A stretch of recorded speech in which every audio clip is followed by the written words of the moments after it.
gentlemen, welcome to the November meeting of Shalfleet Parish Council. I believe it's being recorded. Would you mind putting your recording on the table, please? On here? So that everybody can see it. Yes, sure. It would probably be better because I clicked it onto the top there. It's there. That's the microphone. Well, we would like to be able to see it turned off when people are wanting to speak. When people are wanting to speak? Yes, when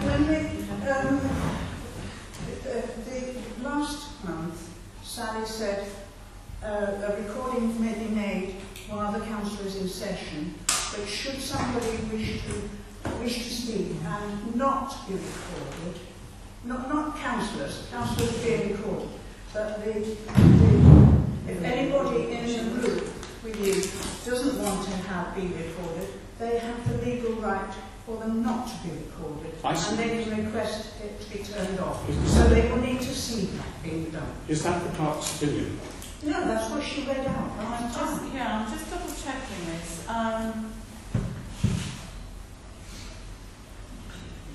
I think if the press and public are excluded for part of the meeting because the confidential exempt information is likely to be disclosed, there's no right to record that part of the meeting. But I think if people are asking to speak on a particular item and the chairman gives permission, then I actually was led to believe that it could be recorded. It's unless anybody doesn't want to, and it That's right. If anybody doesn't want to. Yeah. So the public has a right to request it to be turned off. Could you minute that, please, if that's going to be the rule? Yeah. Because I don't believe that to be the case. If you want me to double check that, I will.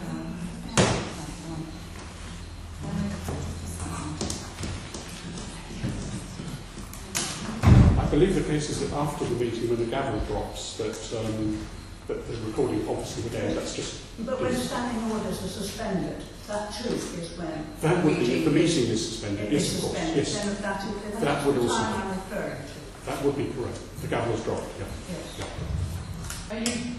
Are we all clear? Well, I think so. Yes. If the gavel is dropped, but if it's within the meeting, then it's recorded. Yes. Yes. Yeah. Okay. I think we understand each other. But if the public want it turned off, when standing orders are suspended, then they have the right to ask for it to be turned off. But if it's within the meeting, they don't. Well, they can't speak anyway. Unless they've pre-arranged to speak. It's still then it's part of the meeting. Yes. Yes, that's fine. Okay, I think we understand. Are we all clear now? Can we start? Thank you very much.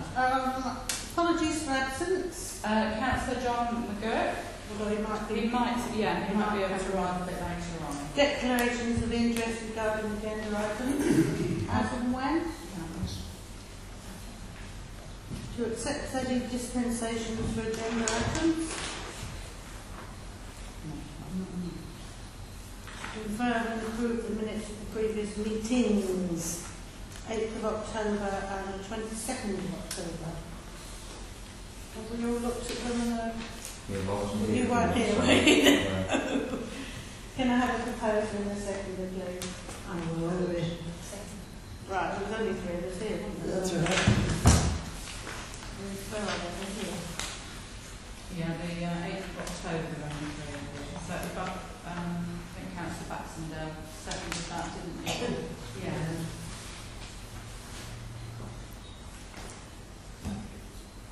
Yeah, the 22nd. 12. No.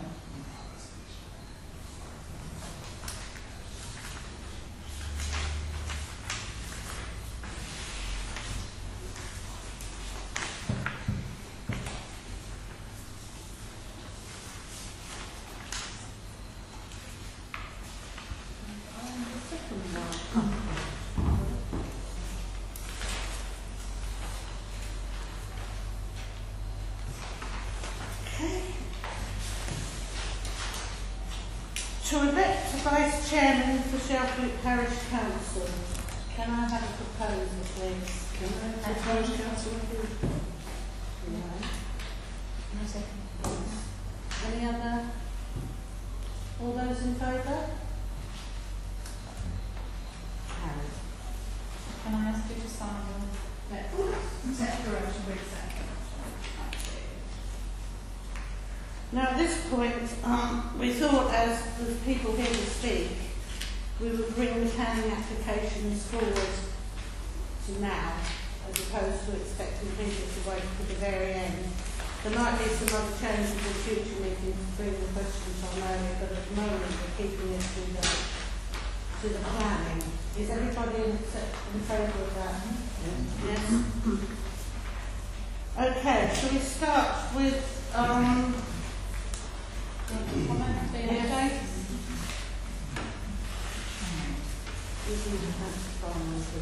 Okay.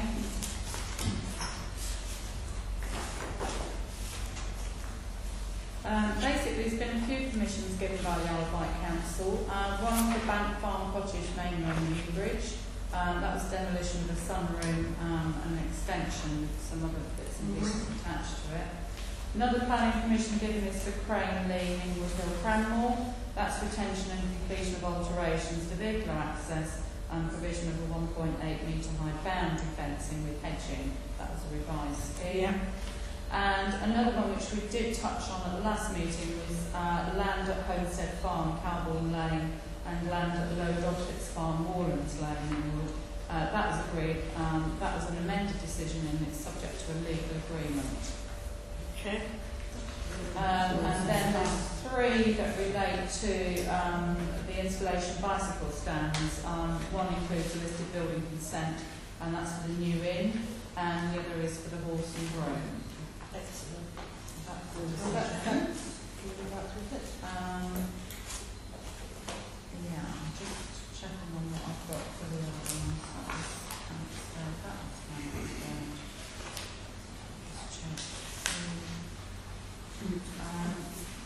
I can just mention this one. Yes. I was contacted by Cyoria Boyd, who is an associate planner with a company who are actually about to, I think they might even put it in now, resubmit a planning application for the land west of Fleetway, which was put in initially in May. And I believe there was quite a well-attended public meeting on this.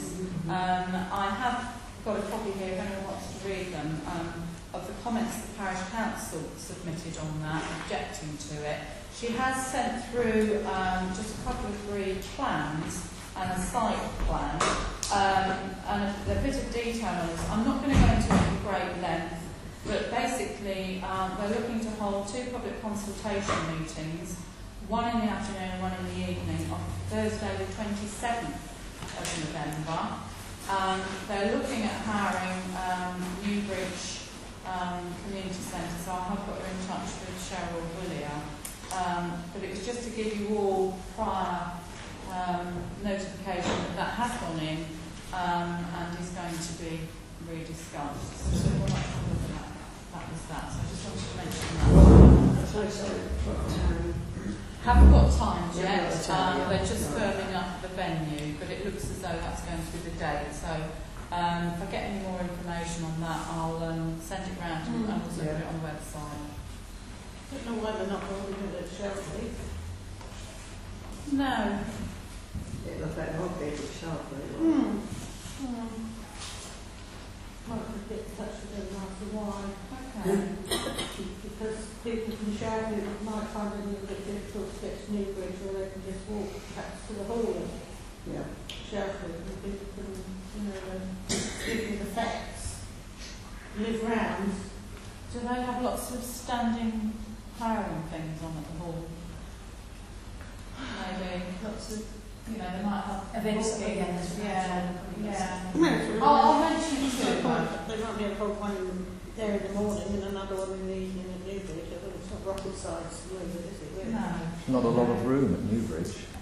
Surely The Sharp. main bar area. They would use that, would they? Yeah, I would have thought so.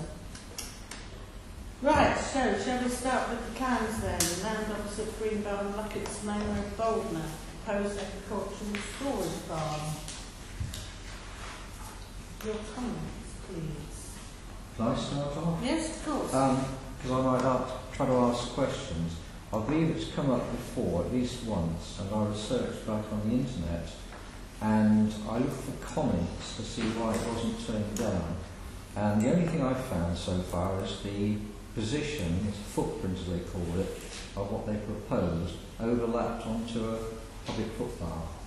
They've changed that, the footprint is smaller, and the person from whoever does the footpath trust, I've forgotten his name, is the only person who's commented about the planning, and he said as long as it's put down that never changes at all, it's always there, they cannot go across it, he offered no objections. When I looked at the plans, my head couldn't actually see what it would look like from just basic plans. I wish they superimposed a 3D visualisation on top of a photograph so you could see where it is. But when I drive along there, I can't see much anyway. And in my naivety, we're always suspicious about people putting up buildings, rightly or wrongly. In this case, I can't be persuaded that it's wrong. They do say up to 30 alpacas, grain storage or food storage. I don't know about the shelter of alpacas and if that was mentioned there. They live outside most of the time, but I don't know much about them. So my initial feeling is I can't oppose it at the moment. But looking at the list of various things here, unless there's something I've overlooked and I don't know about. No, that's what I was saying. Thank you. No objection. Well, I wondered if, I think it should go ahead, but I think it needs to put some screening between it and the road with native trees, just so you don't see it when you drive past. I don't know how much you do see. Well, you don't see much, but a little copse wouldn't do anything but good, would it?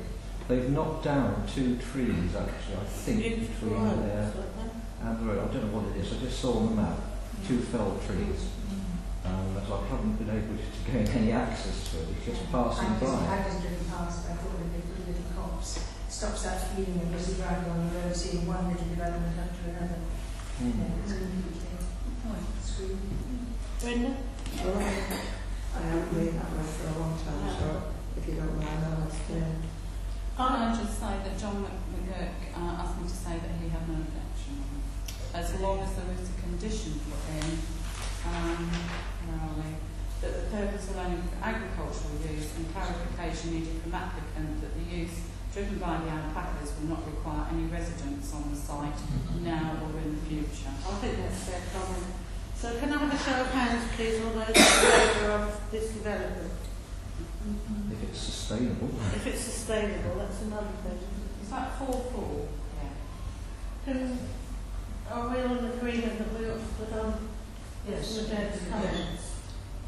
Absolutely. Sort of a business plan.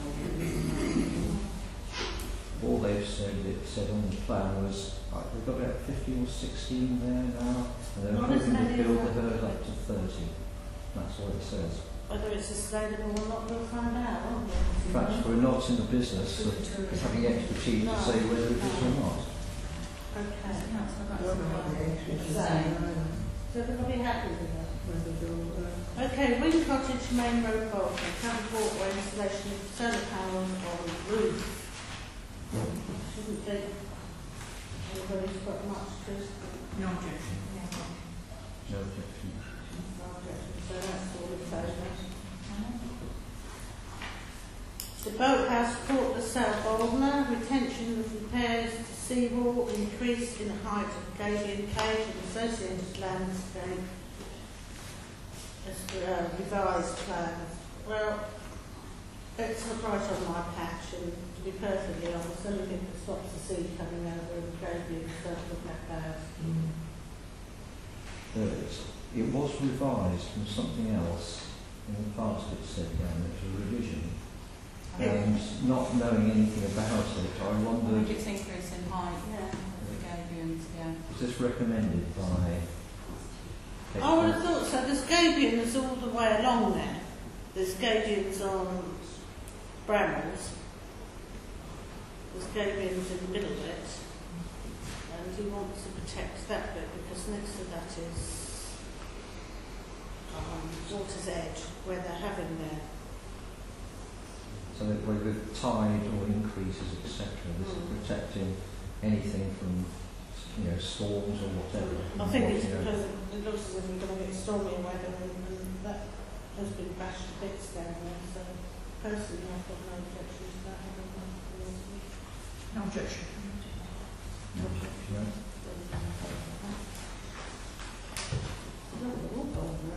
Cleveland's Boulder demolition conservatory proposed one-storey extension design renovation for the sitting room.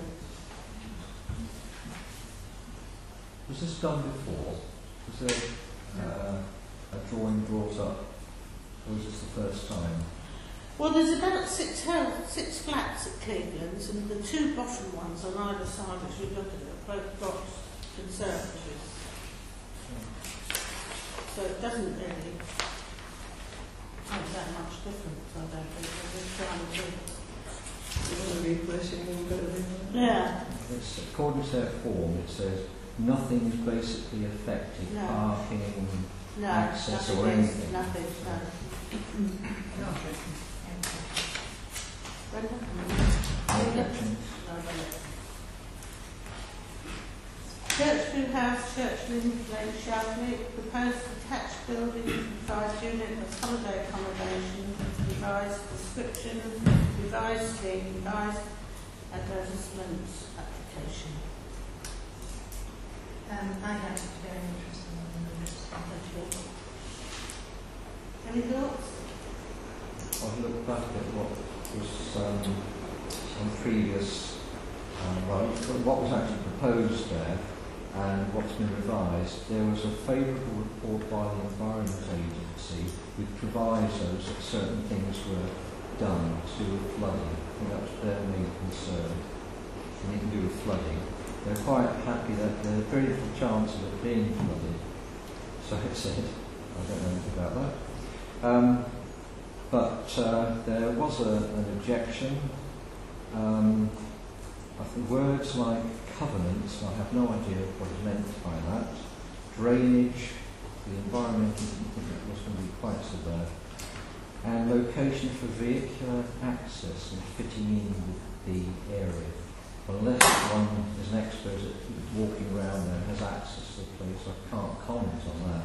But one person, I won't say who or where it came from, did object, and that's the only objection. Can I just Yes, please do.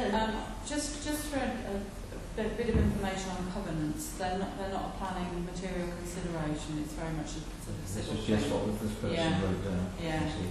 So I think yeah, it's fair to mention that, you know, Mm. it's, some of I the did point check of on view. what the parish council put last time, and we had no objection. So it must have been looked at before. They won't be able to park on the road, will they? Because there isn't anywhere to park on the road, so they're not supposed to be permission to park within on the premises. You assume there's going to be one car at least going there, but I have no idea how much traffic uses that one-way narrow system goes up there. And where does the car go to be parked? Very little. Can't remember, did it say parking is within the property? Yes. Yes. It does. Yes, you can get it on the road. We give the council to throw it out. No objection. No. No objection. See? No objection. No, no, No no. objection. Okay, we now come to Hampstead Farm, Hampstead Drive, Hampstead, change of use of land to campsite to include siting of 6 safari tents. The clerk has some information that before I ask people to speak, if we could just bear with us while the clerk reads out some letters or Yes. letters. Okay, yeah, this is a 5-pager, so I'm not going to read it all, but it's from Camilla Reid, who asked me to raise it tonight. She lives at Hampstead Grange, Hampstead Drive. She's adjacent property owner, and she's strongly objecting on several grounds. One, she's actually referring to the Allen Plan and the core strategy. One is policy SP4, which is the tourism aspect. realise the unique characteristics of the historic and natural environments without compromising their integrity. She refers to that. Also, another section which is to do with natural and historic environments. There's another one on tourism. I think it's to do with the periods of use. It's a site of, it's an SSSI, and she mentions all the other reserves and things that were mentioned under SP5 environment, and in particular respect to breeding birds, and also visual impact in a protected landscape. She refers to the management plan. She has actually sent all this through to the Isle of Wight Council, and then she gives assumed use of the public highway actually coming in and out of Hampstead onto the Yarmouth Newport Road. So she talks about public rights of way, and also the poor visibility where Hampstead Drive meets the A3054. She also refers to Shalfleet Parish Community Plan and the survey details on that. So she's quite strongly objecting to it. I will pass that around if anyone wants to have a look. I've also got a letter here from Ralph Renew, who's the treasurer of the Hampstead Road Fund. Mr. Arthur Dunkley and himself came to the parish office yesterday. Councillor Broadhead and Houston were also there. I will read this letter because it's not a 5-pager.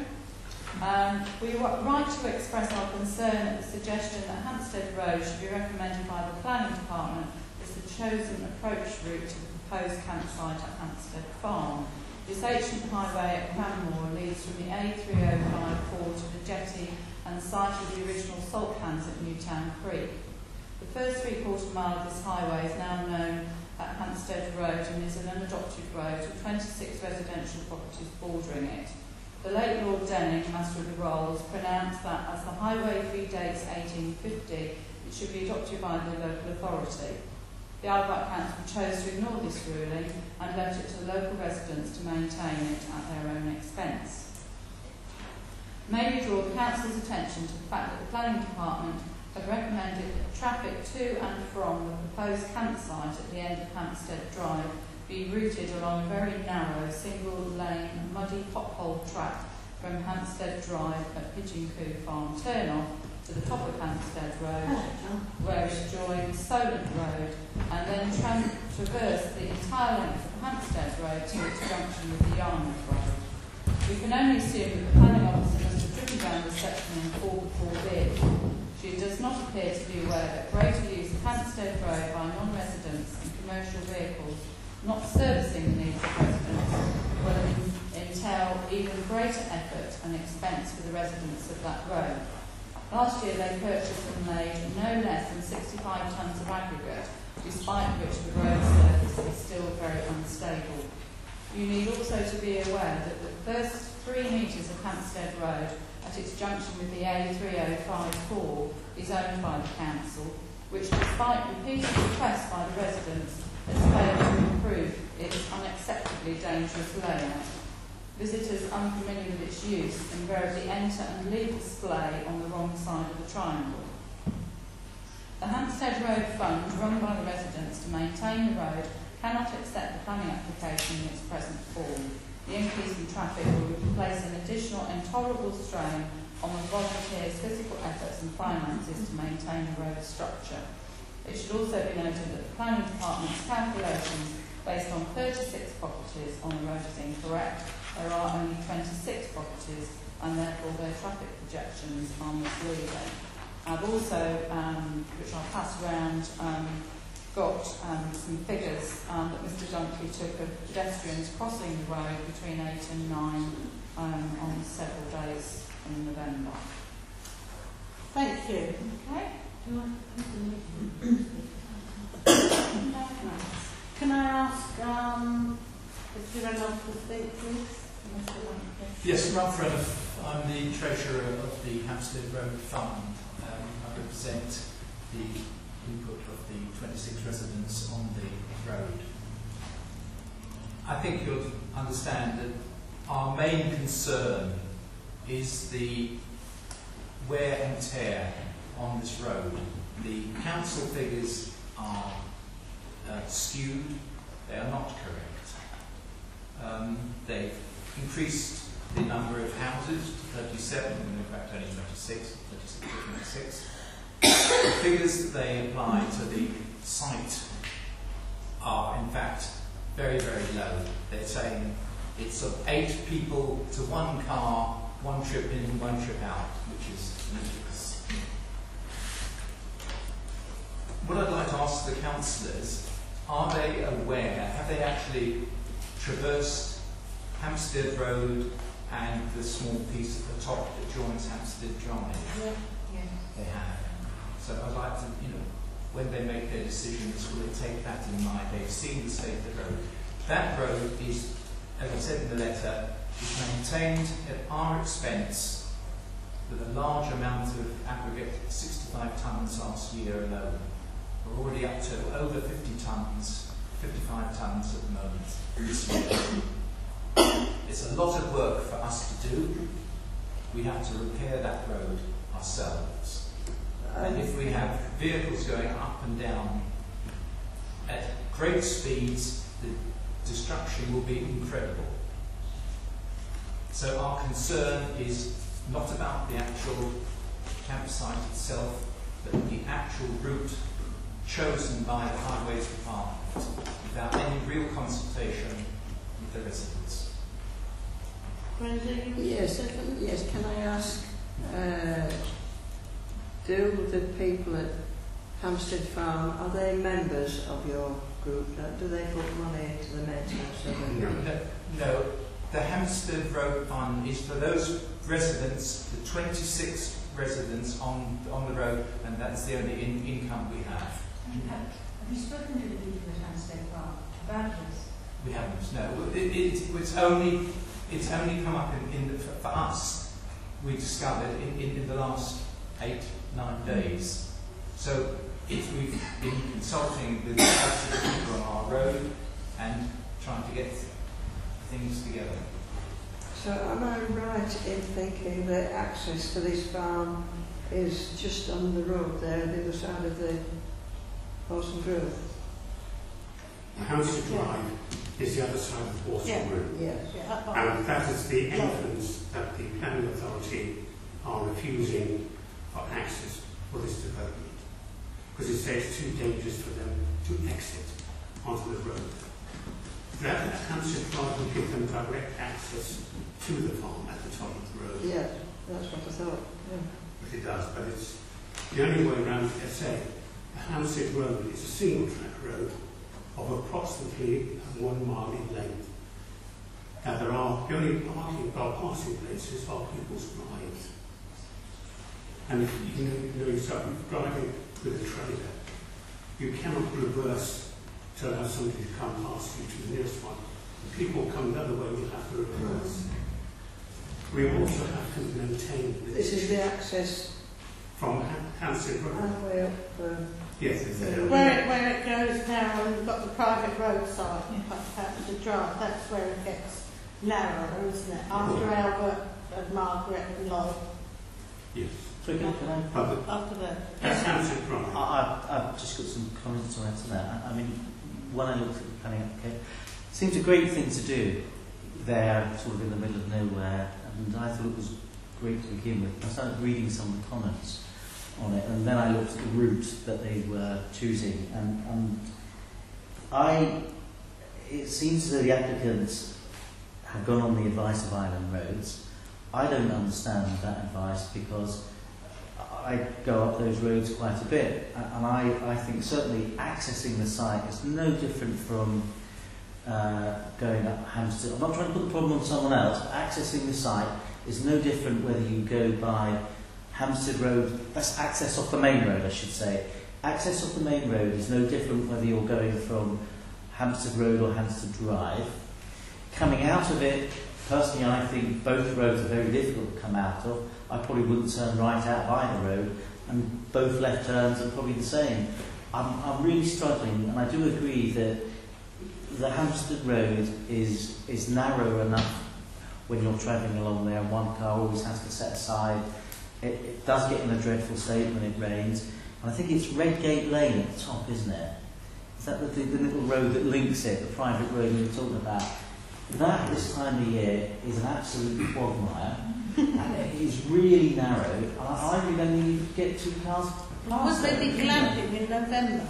Sorry? Would they be No, camping in November? I think they said it's a normal year-round thing, so yes, potentially. And I think we all agree that it's quite.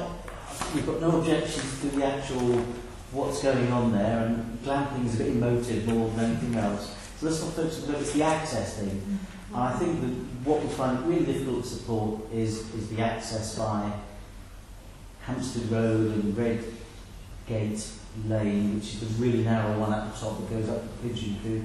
That I can't see how Island Road, if they've actually walked it and done it, would they draw the difference between the two? And people are just going to get lost, aren't they? And I can't see it. I can't see how they've done it. Our other main concern is the health and safety aspect at the junction of Hampstead Road and England. We have brought up a number of health and safety issues, and the council has ignored all of them over the last 5 years or more, and they've ignored, and that's the end of the story.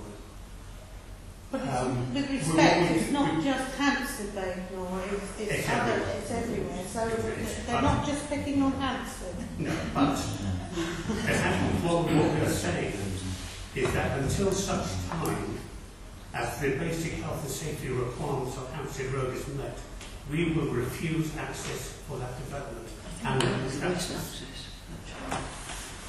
Can I ask a question of putting this forward to come to an accommodation with them, which might help you have a better road? They're paying money into the maintenance. The amount of crushed limestone that we put in has increased by a lorry load a year since the summer. I hear everything saying that you see people putting in the application who want to run a little business. They might actually help you with your road, and it might be to your benefit. And a lot of it is day-to-day labour. Now, holes appear, and people, the aggregate is placed up the lane, is dropped at various places up the lane, and the residents in that area take the aggregate and they fill the hole. So it's an ongoing patch work. If we rely on any help from Hampstead Farm, I can't see it actually. It would be constantly triggering them up to come down and help. They will want a good access road too, because as John said, otherwise people wouldn't be able to get to their safari. So it's in everybody's it's in everybody's interest and might benefit everybody. But they haven't accessed by Hampstead Drive, and I think that's the issue, that we're querying that the island roads have got it wrong. Yes. I don't believe there's much difference in the health and safety of using either one. I think they've got it wrong. I think we support the scheme, but not on the basis of the access that island roads have selected, and asking them to think again. I think it's... Yes, they're both dangerous exits. It's as simple as that. Tell me, is Hampstead Farm a working farm? Yes. It is a working farm. So do they have farm vehicles? No, we get very few heavy duty farm vehicles. They're using Hampstead Drive. So what happens if they suddenly get a milk herd up there and you've got a milk lorry going up and down? Well, they don't. The milk lorries and any other heavy farmyard plant goes up Hampstead Drive. The Highways Department is simply ducking the issue of the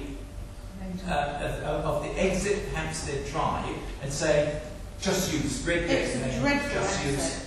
Well, they both are, to be fair, but they're both as they're both. That one's worse because it's right on the bend. You can't. No, I'm sorry. When you see those cars flying over from Cranmore, they don't reduce from 50. They come over that hill, and they're going down. They've slowed down by the time they get to the drive. And the trouble is, if somebody uses the wrong way round the triangle and somebody's coming off, you ain't got much view. But that's the same for residents as for campers. No, it isn't, because residents all use it as a proper roundabout, but keeping on the left. So any vehicles coming up, they know are going to cross their bounds to go around that way or come in. It's if somebody uses it wrongly that the problems will arise. About 6 years ago, we were to keep their sign on that triangle. To try and warn them that they must use that as a roundabout. That was destroyed in the ice we had a few winters ago by 2 lorries skidding on ice and working it out. This is reported to the council. The council have refused to replace it. They refuse every time. Madam Chairman, if we approve the application as it stands, then with riders, the county council is going to take it as an approval. If we are able to support the residents and say until the road is they've sorted out Lord Denning's ruling and actually made some sort of provision to make that, well, more than provision, to actually upgrade that road, then we cannot support anything, any development, because the infrastructure must be in place. They won't do the road, will they? But if we refuse the application, then they have to have a look On the at it. grounds that the road was unsuitable. Yes. Sorry, I'm not sure we're actually not truly approving or refusing the application. I think we're commenting Yes. on it, and I think our comments are that we support the application in principle by its use, but the access to it via Hampstead Road we cannot support. You know, I think they've got it wrong, and an alternative access by Hampstead Drive, which is what we're all about, the parish, knowing it locally, is no better and no worse. So neither of the access are on the Well, road? no. We say that. Sorry, the access onto the A3054 is no the worse. When you start going along Hampstead Drive and Hampstead Road, it's probably not a material planning issue to argue about who contributes what to repairs, but there are issues about it's not built for passing cars along there, and this Red Gate Lane is not really even built for cars along there. You will really struggle along there. It is an absolute quagmire. Okay, so how do we want to get the cars? Are we providers or against it? How does everybody No, I think it's comments. I think we support the application principle, but no access but not the access via Hampstead Road. So until this issue was brought up, I was in favour of it happening because I didn't think environmentally it did anything wrong down there. But now you've brought up this bit about roads, which I don't know, the residents know a lot about it. I didn't know about Redlands Lane. I think it's Red Gate Lane. Red Gate Lane. I'll have to say, word of people who live there and been there, and the most direct route would be from near Station Road. Yes. And Station Road is probably almost as dangerous as some of these places to get out of. That's right. I would think that would be the So, access how are we point. going to go with this then? I would think that would be the route that the residents take. I don't think Councillor proposes supporting principles but can't agree due to the access. Can we have a second for that? I second that. All those in favour? Okay, so let's just get this clear in the I paper. understand it's basically it's been turned down then. No. We're commenting. We're not approving or refusing. We're commenting, which is what we're here to do. Yeah, with due respect, the parish council will only say one way or the other. You can just comment, but normally it would say, yeah. Well, I've got support in principle, can't agree to it due to the access. So that's just commenting. That's Yeah. But is everybody happy with that? Yes. You sure? You know, take a resolution on that. Thank you very much. Right, we'll get back to the main meeting now. Thank you for your comments. Thank you. To agree members of the Finance Working Group, just to councillors plus Park.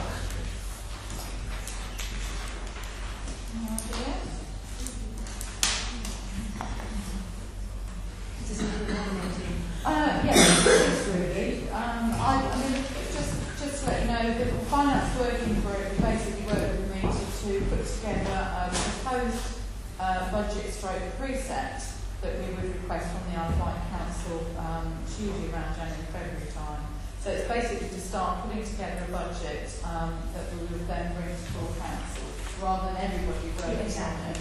I'd like to nominate Henry. Well, before I say that, could I just say that it would be, in a lot of ways, it would be sensible to have someone who's had experience of it before. Yeah. And there's only one person in here that has had that experience, and that's Pam.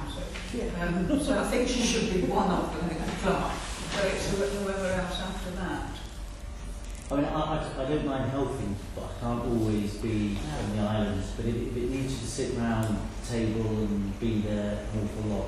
But basically what happens is the clerk gets last year's budget and puts in this year's what we think we're going to need. Circulated to two members that are on the Finance Committee. We take it away and look at it and see whether pluses or minuses or whatever, or something that nobody's thought of. And then we bring it to the full council, and you've been circulated with it before, so that you can pick it to bits, basically, or not, whichever way you go. So, although two people are involved in the nitty-gritty, everybody gets a chance to put their full pennyworth in. It's not done and dusted by two people. So no one doesn't nominate themselves necessarily, but I'd be pleased to help out and contribute. Thank you. Know that it's not always It doesn't have to be two, you can have three. That was only it's just to put something in the pot. I'm suggesting Helen because she's one of the people who's been here a long time and knows what's all about. It's, you know, well, can we leave it at 2 plus the clerk, and then if we need help, ask the council clerk to... I was going to nominate John. If you've got it sorted, Well, you've got no, it sorry, sorted. if you want to nominate John, you can. Make up your minds. I'm here to help. If you want me, I'm pleasure having time to doing it. Well, unfortunately, I have more free time. You're very busy. You're working. You're earning your shekels. So I think it would be a good idea if it were me at this point. Okay. And then next year, when we've got the councillors fully aware of what the finances need. Yes. Pleasure. Is that all right with everybody? Yes. Everybody's in agreement with that? Fine. Okay, can I just say, following on from that, we have to look at the parish office and the rental of the lease is due to run till June next year. So it was suggested that I contact the trustees to arrange a meeting for us to have a look at that. I've got a suggested date of the 19th of November at 7 o'clock. I don't know whether you were able to make that. Three meetings next week. That will be at the parish office. Is that all right with you? That's the finance working group with the trustees. Excellent. I'll confirm that then.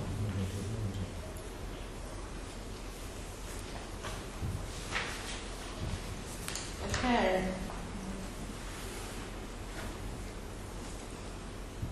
Now we come to IWELP Deputy, cover Councillor Houston. If she is unable to attend meetings, that's the other one social issue of local councils. Anybody fancy it? Shall I just say that the meetings are every other month and they're on a Thursday and it's always at the Riverside Centre and it's the representatives of the parishes of the Isle of Wight. So it is it's always interesting. You don't often have to say anything, but it gives you a very good insight as to what is happening at county level. Anybody going to put their name forward? And it doesn't have to be one or the other, it can be both. Offers go. Everybody's keeping their heads down. No, I can commit to being a deputy view county. I've been here, which is a fairly daft thing to do, hence my self-forward and something that I could do. Well, it looks as if it's me, folks, doesn't it, as well as my other cousin cats. Well, the only other thing is if Karen can't make it, that I put an email around and if anyone wants to go. Well, I'll be your deputy, bearing in mind, in the summer months on the way, you might have to drag somebody else in. Yeah, well, so far I've had quite a good record of going. Yeah. It's always nice to go with somebody else. Yeah, sorry, I built a record it on the bow. Yeah. Jolly going down there, but not really. Well, we could always make it curry evening afterwards, couldn't we? No. Okay, then, police report. Basically, there was no occurrences, so I haven't even bothered to copy nil. So basically, all quiet on the Western Front. Won't be like that next month. Right. Well, Christmas coming.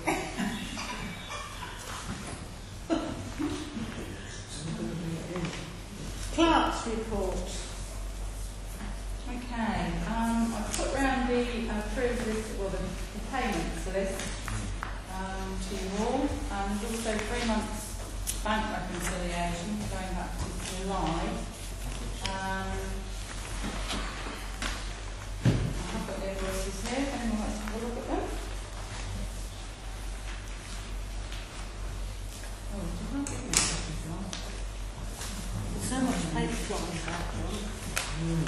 Can I pass those to John? Excuse me, Brenda. Can you read them out? No, not really. No? You just make observations of any payments on there that are out of the ordinary. There is the one for the recharge for the election. That's £2,445.16. Which is a lot of money. We're all for democracy, but having been informed in certain places that it wouldn't cost us anything. I do apologise for saying anything. No, it's a democracy, but what it is. And it'll have to be in the budget for Yes, the it next means the precept will definitely go up by £3,445 next year before we start. But because of the general election, in all probability. But because of the, you never know, we might have to have another election next year. We have money in reserve, but it's always been 1,500 in reserve. But obviously, if we use the reserve, we have to replace the reserve. And as it came £1,000 over that, and that was just for 2 polling booths, not the 3 we normally have. So it could have been downside more than that, isn't it? Anyway, that's neither here nor there. It's democracy, and I was pleased to see that we have lots of candidates down. Can I have somebody please propose these? I propose to be upset. Can you second them because I can't do it?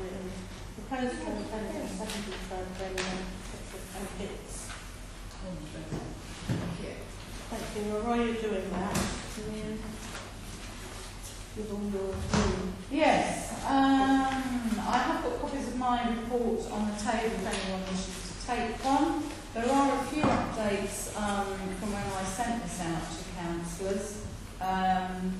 Parish office have picked up that we're now going to be meeting with the trustees to look at the rental release of that. Boldner viewpoint. I have been talking with Mr Pickard from Port LaSalle, who basically pointed out there were 2 broken seats that needed removing from the viewpoint area. Island Roads, I don't know if you're aware, I didn't know, they actually do volunteer work each year. They pick an area and they basically go and give their time to upgrading an area, and Boldner Viewpoint So when we had a report from Mr Pickard about the 2 broken seats, the chairman agreed that I arrange as a gesture from the parish to pay for these pieces to be removed. And we actually got a photograph of that, if anyone wants to look at it. So Mr Pickard's happy, and it was a little bit from the parish towards the area. I've got a note about seats. I've done an update and I've gone to look at all the seats in the parish. Some of them are in a very sorry state. Unfortunately, the weather is not at its best for doing up seats. But I was asked to get some quotations, and Mr Walter kindly gave me name and contact details from Mr Bagshaw. I did contact the 3. Mr Bagshaw did actually decline to quote in the end due to the weather. And I have got 2 in the office. It was agreed that the chairman and I decide which was basically best value to use, so we will be doing that. The chairman, I ordered a wreath, I believe we laid that on Sunday. We've had a letter from the Baton Hospice, a letter of thanks, that's under correspondence, because I counted and collected the money that the public have been giving as donations to use the Parish Council computers over the last 2 years. That was over £45. They were very pleased to receive that. The meeting dates, I put in my report, due to the fact I have a long-standing travel arrangement as my husband has reached a certain age and he wants to go on a cruise, and that was booked before I started here. There's a proposal to move the May meeting from the 13th to the 6th. If councils are happy with that, so that means I can clerk that meeting. And if you agree to that, I will then send out a list of next year's meeting dates to you all. So is everyone happy with them? That's May. May, well, yeah. You're all happy with that? Not slightly.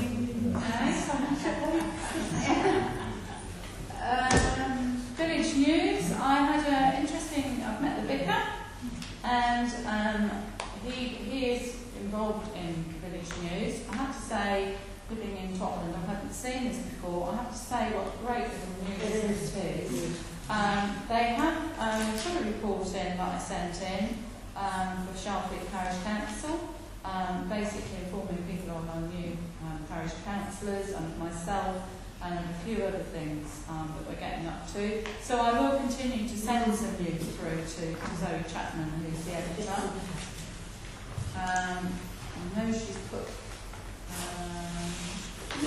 she's put the names, and I will be sending through the contact details. So now I've got the date confirmed, I'll give her a list of dates and that. I also attended the recent clerks meeting. There is a Society of Local Council Clerks on the island, which is very proactive. And the other thing I did, following the last meeting, I ordered a new edition of the Local Council Administration book.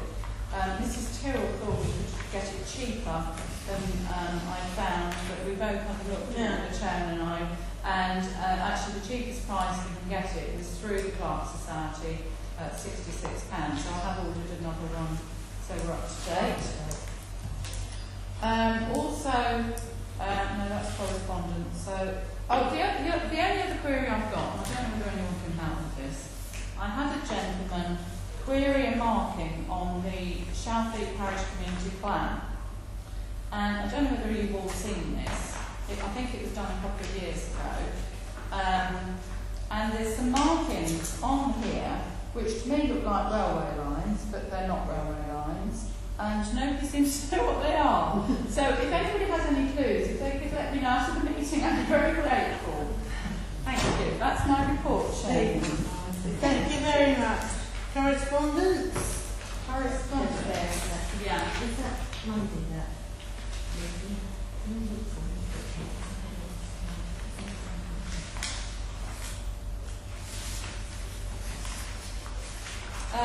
Not a lot of correspondence.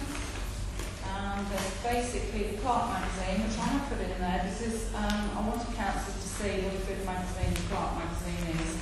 It's full of information. There's also Clarks and Council's Direct magazine, Allen Business magazine, There's notice and details of our White Council budget forum meetings, which are being held in November and December, which we're looking for on there. So you're hoping to go to the... Hoping to go to that one. I think it's important that we find out what the Isle of Wight Council actually... I went to one about 3 years ago and found it very interesting, so... Okay, it's also Christmas refuse and recycling collections. There's also came in late NHS annual report and accounts, information on concrete leisure products, if anyone wants to put in a concrete ping-pong table somewhere. And there's an email from Elwark on locality, which is an invite for a representative from the Parish Council to attend a meeting on the 24th of November at the Sports Centre at 6:30. Basically, it's to do with community right to bid for funds. So if anybody's interested, I have emailed that round to councillors. If anyone's interested, I can let me know or Claire at the Sports Centre. That's the correspondence. Anyone wants to take it in Blue Digest? Okay. Okay, next item is to agree Parish Council adopters vexatious policy, draft based on copies obtained by Sandown Town Council and Wickenwood. Policy circulated to councils and to agree same. Would you like to give a bit of background into this? Yes, when I came on board, Susie had obtained a copy of this. It's she'd obtained the Sandown copy. Basically, parish and town councils on the island are actually getting quite a lot of persistent complaints and sort of vexatious comments being thrown at them. And it was obviously agreed that a policy be drafted out by the help of the Society of Local Council Clerks as well. There is a legal bearing on this policy, and it's basically for dealing with abusive, persistent or vexatious complaints and complaints. So Susie, when I came on board, she said, this is what I've got from Sandown. I mentioned it at the recent clerks meeting, and Val Taylor, who was the Sandown clerk, is now Wickenham clerk, also sent me through Wickenham. So basically, I've drafted this out from those. There was actually one error. I have sent it through to councillors on 2.4. It should be parish, not town. I forgot to move that one, change that one. So basically, it's to assist in identifying and managing people who seek to be disruptive to the council through pursuing an unreasonable course of conduct. And it also includes requests under the Freedom of Information Act and Data Protection Act, and it refers to the Parish Council's complaints procedure, which I know you have got in place. So councillors have all had a copy of this, so it's really to decide whether you agree and whether you want to accept and adopt it. Can I ask a bit of information on this? It's specifying complaints and complainants, not requests for information at all. So it's a definite complaint that is put in, like I don't agree or I don't like or something is wrong. To me that's a complaint. Yeah, no. Yeah. If you require information, that is a different category altogether if it's legitimate. Yes. You know? And the trouble is with things like this, it's not an easy one to ascertain where you stop. Like, how many complaints before one has to say this is not working, if you understand what I mean.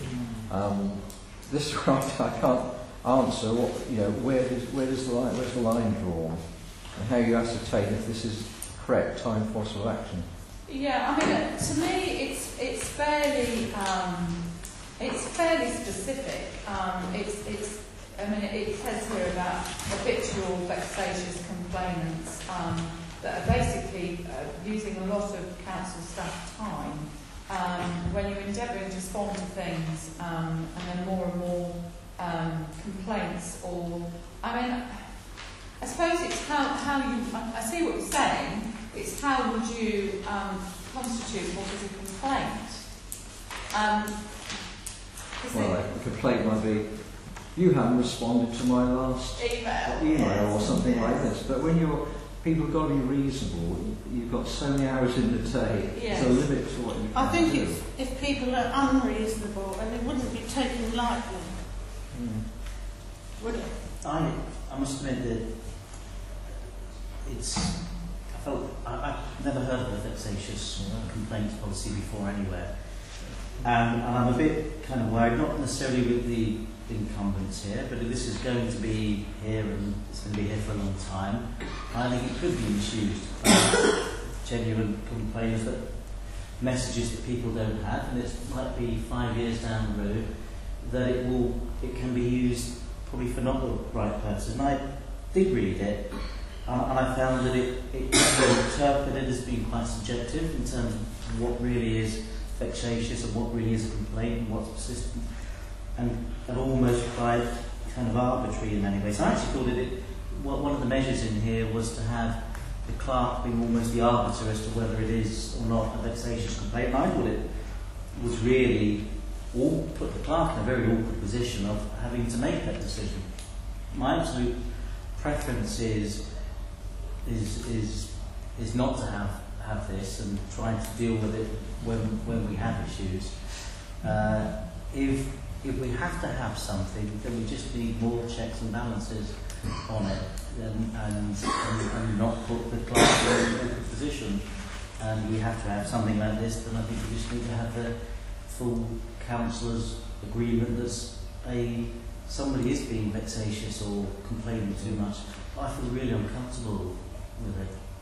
Perhaps if we look at this word complaint, the dictionary defines it as to express dissatisfaction or objection, to state a grievance, make a charge, to murmur, to find fault, to express grief or pain, to moan or wail. And it comes from something, I think in French, which is beating the breast, is basically the word complaint. So so we mustn't necessarily think of complaint as I've been shortchanged. It is a wider issue. We should have a harassment and bullying, or whatever it is, kind of policy that stops that. But I just think the whole idea that somebody's complaining is really difficult to define, and it might not necessarily be misused by anybody here, but it could be misused in the future. And Well, I don't think as a parish council that I think that the democracy within the parish council would be our own checks. I'm not saying now, I'm saying in the future if things change. Well, we're not ready. Well, we are putting things down that's going to last for a long time. Yes, but rules and regulations can be overturned when there is a change in the elected members. So they're not always bound by it forever. Can I just ask Claudia how it helps the clerk? Because it's the clerk primarily who gets burdened by a vexatious situation, and how does having a policy assist the clerk? Because I think that's perhaps the... I think it's one of those things that if you haven't got something in place, you have nothing, you haven't got a fallback. Have your line. You haven't got anything that you have. I'm not saying I've got council's backing, but I have in the past when I was freshman. I used to have a gentleman. He came in the office. I would say at least once a week, if not more often. And he was totally unreasonable with his expectations, and we had nothing in place in order to basically to say, look, we're drawing a line as a parish council. We've given you all the clerk's given you all the information she can. It's a disproportionate amount of time being spent on one person. You know, if you've got 1,500 electorate and they all came in and did what he did, it would be just ridiculous. So I think I can see what Councillor Kirk's saying in the fact that it can put me in a difficult position. Maybe we need to look at rewording it in the fact that it's maybe we form a complaints committee. No, I think we can wordsmith it for a few years and kick it into the long grass. Okay. If we are to have one, then I think that it's got to be more around having a unanimous view of the councillors, having seen what that vexatious complaint is, that they've agreed. I think that is a check and balance that would work for me. If we have to have one, then let's do it that way. And that way you don't really have to go through almost the arbitrary and subjective words. Prefer not to have it, but if we are, then that is a far better check and balance. Complaints might all be towards you, John, you see, and how do you try to deal with that? You know, it could be anywhere. It's not going to be flippant, but complaints don't have to be directed at the clerk. That's what John was saying. It's not It hits you, doesn't it? Is it? It's really vexatious wasting of time that is the issue, I think. I personally think I we think need it something in takes place, a lot. and I think it ought to be the draft to begin with, and if we would wish to change it, I don't think we would take any action against anybody unless we had the full council's agreement on it. But this gives it the standpoint that everybody knows there's the action that can be taken. So Template, isn't it? Yes. Basically. So it gives some general good guidance, Yeah. but it's just a bit that I think it should be the full council's Oh, agreement absolutely. that action's going to be taken. I wouldn't That have is, thought- if it is to go through, it's unanimous. And that way, it's more the check and the balance that I'm worried about. Because you can argue about words for a long, long time. I wouldn't have thought anybody would take action without the full agreement. No, it says in there though. No, it says that it's the clerk who makes the decision, I think. Which number is that? Oh, I read it over the weekend. Maybe that's the bit that could change. Yeah. Yeah, and that way it's just not worth wordsmithing it. The council makes the decision, the full The council. full council makes the unanimous decision, basically. Is there a difference between what I call guidance and policy? So instead of accepting it as a policy, accepting it as a guidance for us. I think one is the same. I wouldn't mince around it. Yeah. Well, to me, guidance, it's not a complete policy, it's something to help you. Yes, I think that's... Yes. Subtle difference. Yes. I just thought it had to be a policy to have any point. Just like the health and safety policy.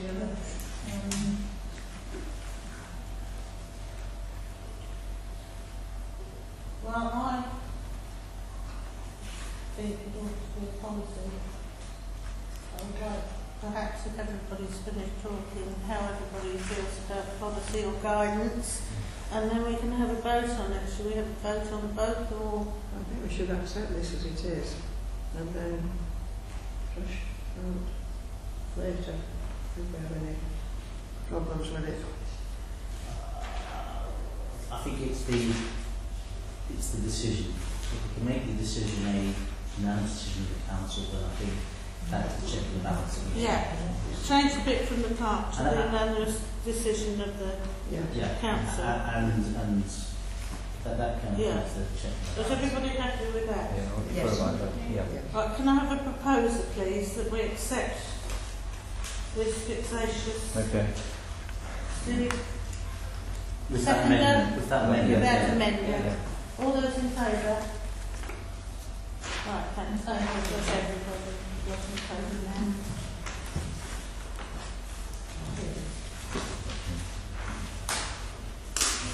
Right, discuss list of items supplied by Nancy and agree whether this is to be sent to the Isle of Wight Council and Island Road for consideration for community highways funding. I think all the councillors have seen the piece of paper. Shirley Stables would like to speak, I believe. Perhaps you would like to say a few words now, please. Would indeed. It involves, the reason why I've asked to speak about this evening is not because of the content of what we're doing. I'll just give you, if I may, a very brief thing about what we're doing. Landside was set up as Newbridge and Linwood Safety Action Group regarding speeding traffic and etc. in particularly Main Road, Newbridge and Station Road at Linwood. This was set up about just over 14 months ago, we had 2 public meetings, we got the mandate, 84% of people in those residential areas gave us the mandate to form a working party. Can I just say that it has been publicised that we are under the total control of Councillor Houston. That is not the case. We are a group of people that all no one is in charge of everyone. My husband's the chairman because we like a chairman. I do minute taking. Councillor Houston is our liaison with the Parish Council because we were informed that to carry these things forward within the structure of the people that we're dealing with, i.e. Island Roads and the Isle of Wight County Council, we would need the approval of many of these things of the Parish Council, and that was given a blessing by the Parish Council. The Community Highways Fund is something that's just been brought to our attention with one of our members who deals with Island Roads. This is so that we can hopefully get an enforceable 20-mile-an-hour limit down by the school. That hopefully we could get maybe a Ghost Island roundabout at Station Road, Ningwood on the A3054, so that will alleviate a lot of the traffic problems that are there. It's just marking way, if you've got to go up past Field Cottage, that's very narrow up there, if you've got a bus, if you're walking, and it's all these type of things that we're looking to the Community Highway Fund for funding. There will be no input, financial input, required by the Parish Council on this matter. If we're successful in obtaining any of these issues that we as a group will be putting towards them, it will be funded by the Community Highways Fund, because it's also been brought to my attention through certain media measures that the Parish Council will be asked to fund this. That is not the case. So these things are stuff that we put towards the Parish Council so they're aware of what the stage that we're getting to and where we are going. These proposals will go to Island Roads. They're in the process of being sorted out to go to Island Roads, to Tony 20 in particular, and other people that we need these things to go to. So the ones are, the main one is, we have to go to the Isle of Wight County Council and Island Roads for them to consider us for Community Highways Fund. This is government money, so we're only asking the government to give us something for the island.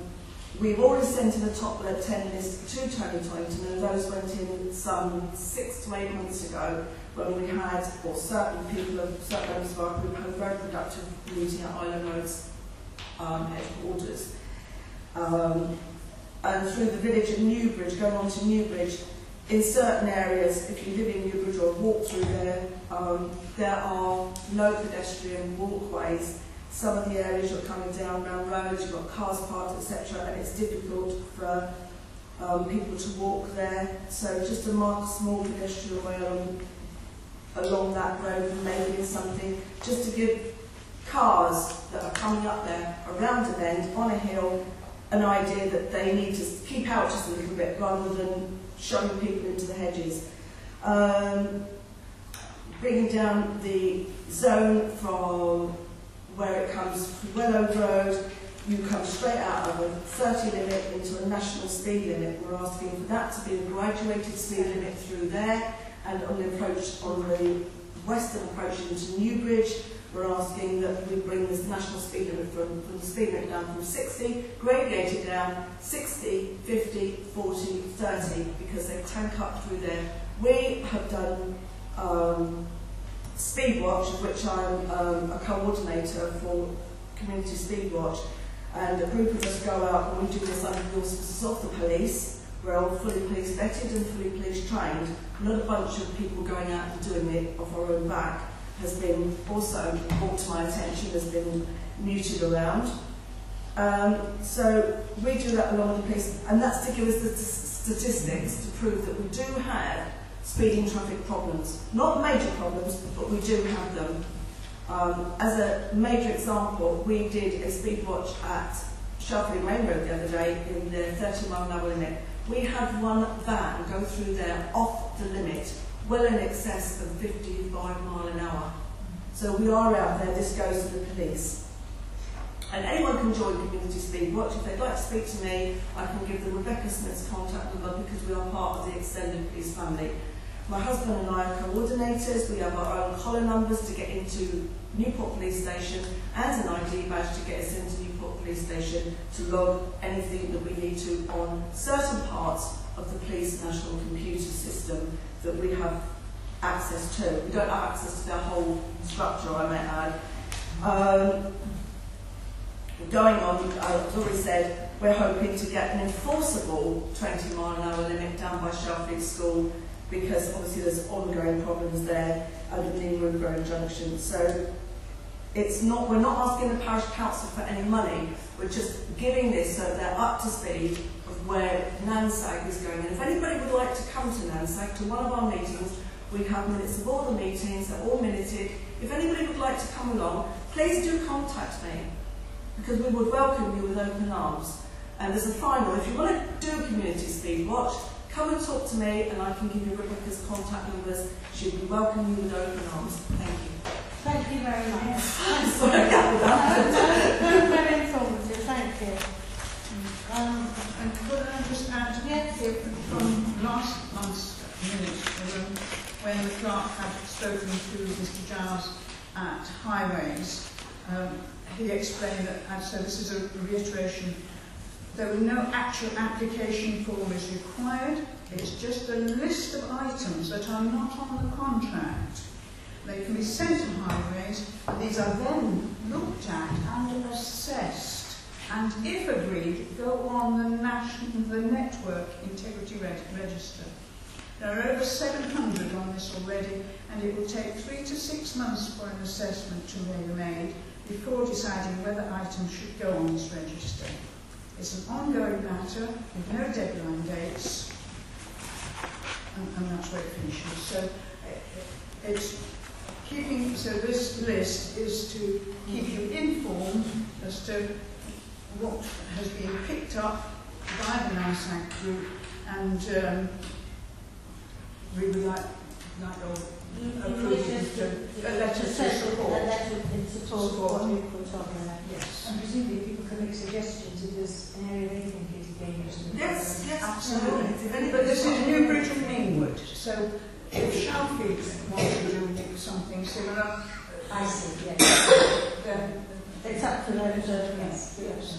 Can I have a proposal that we send this through to the Isle of Wight Council as it is? I'll propose it, yeah. The second, please. All those in favour? And thank you very much, Shirley. Yes, thank you. Thank you. Informative. There's a wonderful proposal, wouldn't we? To get an enforceable fence. No. Can't now. Isle of Wight discretionary services. Okay, do you want me to speak here? Yes, please.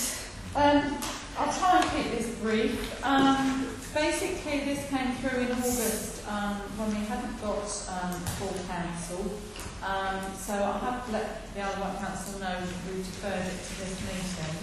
You're probably aware there's a lot of services that the Isle of Wight Council are looking to, some councils would say, have things dumped on them. And there's quite a lot of angst from some town and parish councils. But when you actually look at Shalfleet, there's 3 things. I have tried to get an update from Alex Mims on these, but I haven't managed it this week. He hasn't responded back. He is usually very good at getting back to me. But there's 3 things. There's grounds maintenance, there's beach cleaning, and there's environment officers. I'm going to deal with environment officers first. Basically, they have asked, you should all have this list, which basically says what an environment officer does. And they have asked for 30 p per head of population from Shalfleet, a total of £463.80. Now, since this was sent, I have been told at Clark's meeting that the environment officers have actually been made redundant. and I don't know whether anyone can confirm this. Is anyone allowed to speak?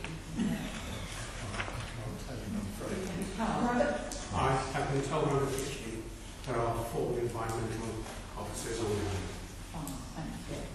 So basically, environmental officers deal with all sorts of things, from dog fouling and various things that are on this list. So that's one decision that the parish council have to make. I don't know whether you want to do these individually or whether you want to do. I think we need to do them individually. Yeah. But all we get, is the dog warden, isn't it? Yeah, I mean, I did go to a meeting with Councillor Houston on this. We went thinking it was going to be contract and tenders general discussion, but it was very much focused on this. And what they did confirm was that if you don't pay for an environment officer, then you won't have anyone, what they said was, you won't have anyone enforcing dog fouling in the parish. Well, I have to say, when was the last time you actually saw anyone done for dog fouling? So I think I want you to look at the whole picture of this. I have to say, and this is a purely personal view, that when the environment officers came on board, I was a little bit anti as a clerk, because I always feel that the money is best spent locally, if at all possible. And we subsequently took on a caretaker in Freshwater, and I know I haven't mentioned this before, because it was deemed that the money spent phoning someone up when there was a problem to get it done, rather than trying to go through the Isle of Wight Council through the environment officer, was sometimes a better route. So, but that's obviously up to you to decide. So, I don't know how well they've done on the island as a whole for the money that they've cost, really. I was going to suggest, if we're dealing with these individually, this kind of review that I'm not quite sure what we get for it. Yeah, so why don't we run it, see how we get on. If it becomes a massive problem within 18 months, then we look to do something about it. So you're saying that we drop the environmental charge? But That's what I can't work out. Part of me said there's a greater good that we should contribute to, and I can't see what we get for it. No, That's all. we're all strapped for cash, because everything you put in the precepts of anyway, we've got to try and... But does anybody know whether this is an opt-in, opt-out, or if it came in 2 years, this was a big problem, you could go back? Is this irreversible? I think it is. I think they're so strapped for cash that it is very much that if parish councils don't pay, then it won't happen. Is it rude enough to say that somebody out there knows and has got their hand up and wants to speak? Can we... Steve, Yes, Steve. Yeah, I think the environment officers are, well, I haven't got papers in front of me, so I can't tell you what, but there's also dealing with noise complaints and things like that. There have been a few in the parish, quite honestly, because I've calls to the phone the environment officers for noise on a number of occasions in the last few years. And it's the situation is that they have 7.5 environment officers now. They have 4.5 in the, so they probably have already got rid of some. But if you don't buy them out, I don't think they'll be available later on. It doesn't say anything about noise complaints in here. Yes, it comes under domestic and commercial issues. And then the environmental officer comes round. is it about how many environmental officers there are, or is it... Also, extended duties. The environmental officers look after the cemeteries. Any interment, they have to But of course, we don't need the environmental officer to look at our interment because our cemetery is with the church. The parish is not responsible for that. We're paying for something that is whole island. Newport has put in a certain sum of money, and that is a nice gesture that one can sort of think, well, perhaps we should. I also sort of think, well, somehow things re-evolve. Like Mr. Cameron says, we have this great recession, but we can expect it to be resolved by the grassroots level. And of course it is. but it does take a long time, so it may take years before we have the same sort of coverage to take care of dogs that are running loose, whether the beach is clean enough between high water and the park and something else. We do our own play areas, but our children use other play areas. The public conveniences are under review, the enforcement is under review. My instinct is the coverage we're going to get is going to be awful anyway, so we might as well use the money ourselves. Yes. Well, we won't get money. This document gives no room for what I call donations towards anything. It says either you do or you don't. And I wondered, you know, all right, let's offer £100 and just go out of the air. Isn't that better than nothing? But it's an awful service, it's not worth The beach cleaning is an awful lot of money, isn't it, for our parish? Do you want to speak to that about that now, beach cleaning? Yeah. Well, no, let's sort out what we can do about the environment. We can not. Can I just reply to Councillor French? I think some parish and town councils have made a contribution rather than the whole whack that they've done in the hope that maybe there's one kept. But it's going to be a very busy person. Because it may help, because the principle about environment officers, beach cleaning, public toilets, whatever it is, basically the same principle. At the moment, the Island Council collects from everybody and delivers a service across the island of varying quality.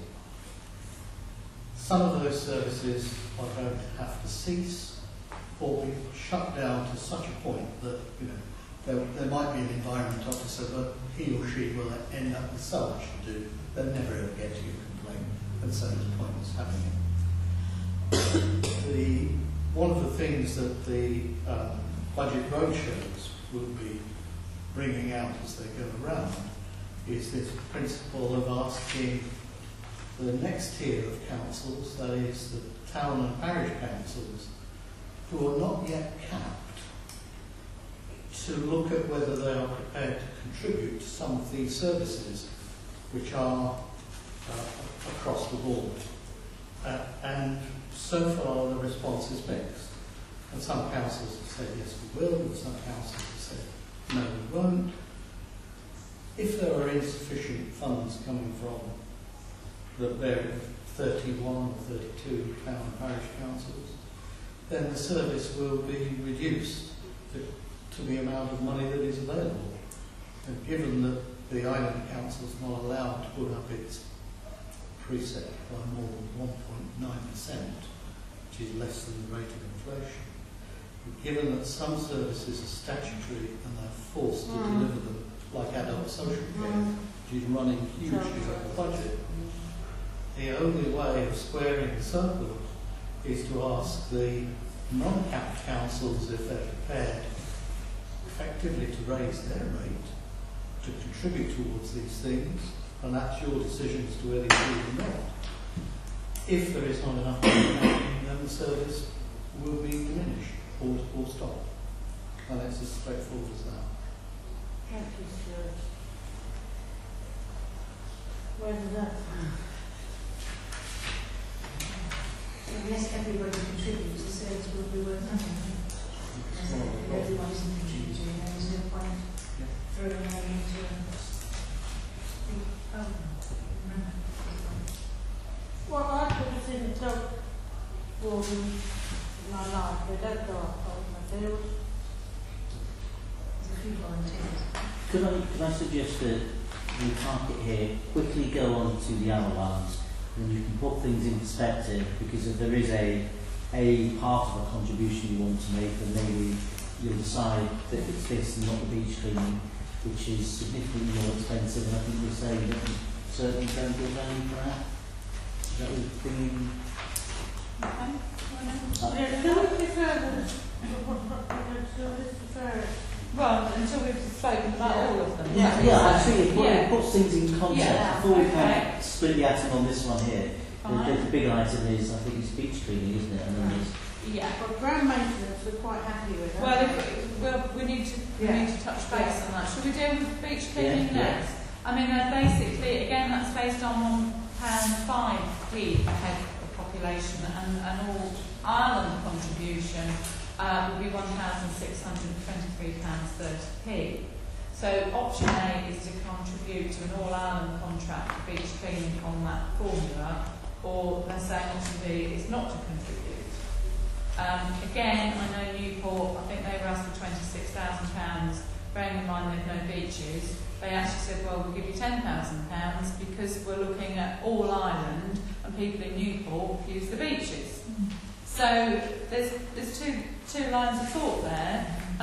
We've got a beach at Boldner, It's not a but beach. I don't know how many people It's not a beach, it's a bit of blue slicker with a few trees that fall into the sea. So when you put it in perspective, that either way we'll do the grass cutting, whether we do it ourselves or get the council to do it, that doesn't need to be made now, but it will continue. I think the beach cleaning should stop, and I think that we should just continue with the environment officer for now, because it's a lesser amount of money. There are certain things in here that we couldn't function as a, we started needing dog orders and stuff like that, we wouldn't be able to function. We couldn't do it. Madam Chairman, as was pointed out at one of these devolution meetings, the equipment to beach clean is somewhat specialised, and if every parish had its own cleaning equipment for their beach, it's not. The council can do it cheaper than the parishes can. On the environment officer issue, I agree.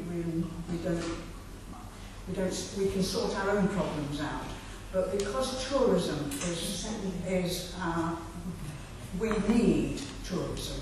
It's sort of a part of our blood, isn't it? It keeps us going. So I'm in favour of contributing a figure to the beach cleaning, not what they're suggesting, but certainly on the playground, the grass cutting, we can do cheaper. I have got a quote for that. If you want me to. Well, let's check the beach cleaning and sort it out first. Okay. Can I just also add that we were told at that meeting that the Isle of Wight Council do have a statutory duty to do a certain amount, but the money goes to more than. There are two separate levels of beach cleaning. First is that council has a statutory obligation to keep public open spaces free of litter, and that applies to beaches above the high tide mark. So it has to do that, but it can also ask for contributions towards doing it. On top of that, there is the cleaning and raking of the major tourist beaches. Sundown, Shankin, Ride. Yeah, which keeps the beach level, it removes seaweed, and it takes away stuff that isn't generally litter and makes the beach look right for people to use. And that is the most expensive option, and that is what is being done. Councillor Houston's quite right that the machinery to do one also does the other as a side effect, but you could separate out the two elements and say you were prepared to contribute towards the public safety aspect of it, which some councils have done, but the tourism aspect, which is clearing away the seaweed and keeping the beach raked and level, is probably of more interest to the major towns whose tourist beaches are their lifeblood. But tourism is the lifeblood of the island, isn't it? So take a little small-minded view to it. I think that's wrong. I think we should support beach cleaning. Ideally, the Island Council would like to do it, Part of the... but it's looking at how does it make a legal budget. Yeah, but it's asking the parish council for contribution. I speak from that point of view, that I think the bigger contribution is really important to everybody who lives in the parish. Because we all have visitors at some point. Well, and the shops and the pub, and therefore Bearing in mind that the Compton isn't in this. Compton's cleaned by the National Trust when they managed And to get volunteers. them, and volunteers. And the bucket and spade trade is going down. Because people can go to Torremolinos and trade roller a lot cheaper than they can come to the Isle of Wight with the ferry fares. I think we have to contribute something, and I don't really think we can justify this, my opinion, 1,000, God knows how much money, how to preset 28,000. So have we reached the conclusion that ground maintenance we will do all they need, Yes. that we'll continue it. Beach cleaning, that there will be a contribution recognising the greater good, Yeah. but leave it at that. And environmental officers are completely confused on. I think I said yes, I think you said no. I'm kind of just roll it on and take a vote on it. And, Yeah. So, shall we We'll go do? monitor the environmental issues.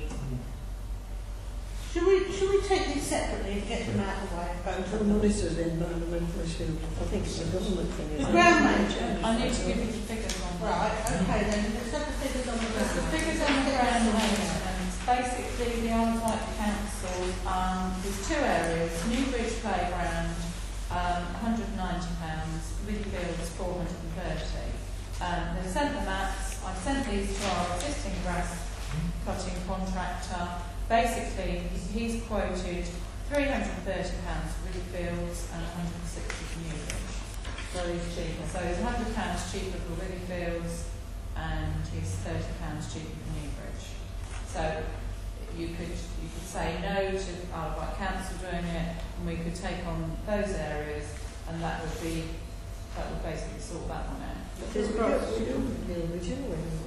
No, this is We do the actual play area bit, but not the bit This next to is doing the it. field. This This is is the the side of other the. bit and the bird. so shall we agree on that one before Yeah, we should we track agree on on that one then? All those in favour that we take on Brighton and landscapes Yes. quote? All in favour? Thank you. Beach cleaning. Are we going to make a contribution, or are we going to say yay or nay to the full amount? What's the yeah, I'll just say, what is the contribution? Yes. What? Somebody tell us how much money we've got for the kids gig. Oh gosh, there's a problem. To be honest with you, I could not tell. I mean, I know how much we've got in the bank, but I haven't really looked into budgets in depth yet. So, I mean, you haven't budgeted for beach cleaning. So, Can I suggest we just put, I know, if we put £250 in or something like that, it won't break the bank this year and it'll get us over, and we can review it next year. What are they asking for? 1,600. Right? I don't think we're agreeing with it. Can I have a seconder? You're proposing 250. Yeah. Can I have a seconder? 250. Yeah. Sorry, Helen, you John. no, do you disagree?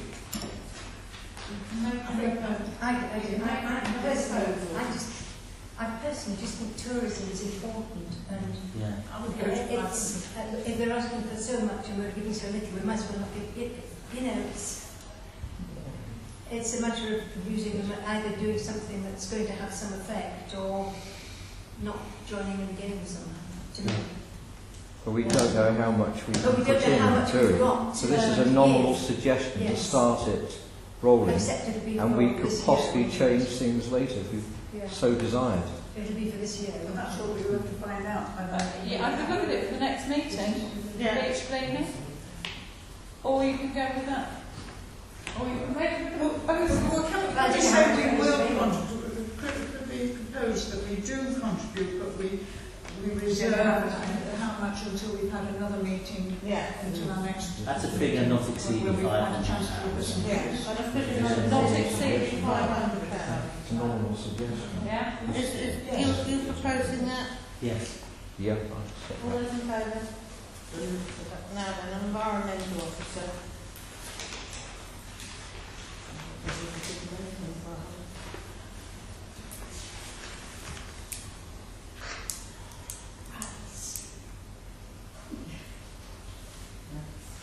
May I ask, Steve, when you had your noise complaints, were they effective?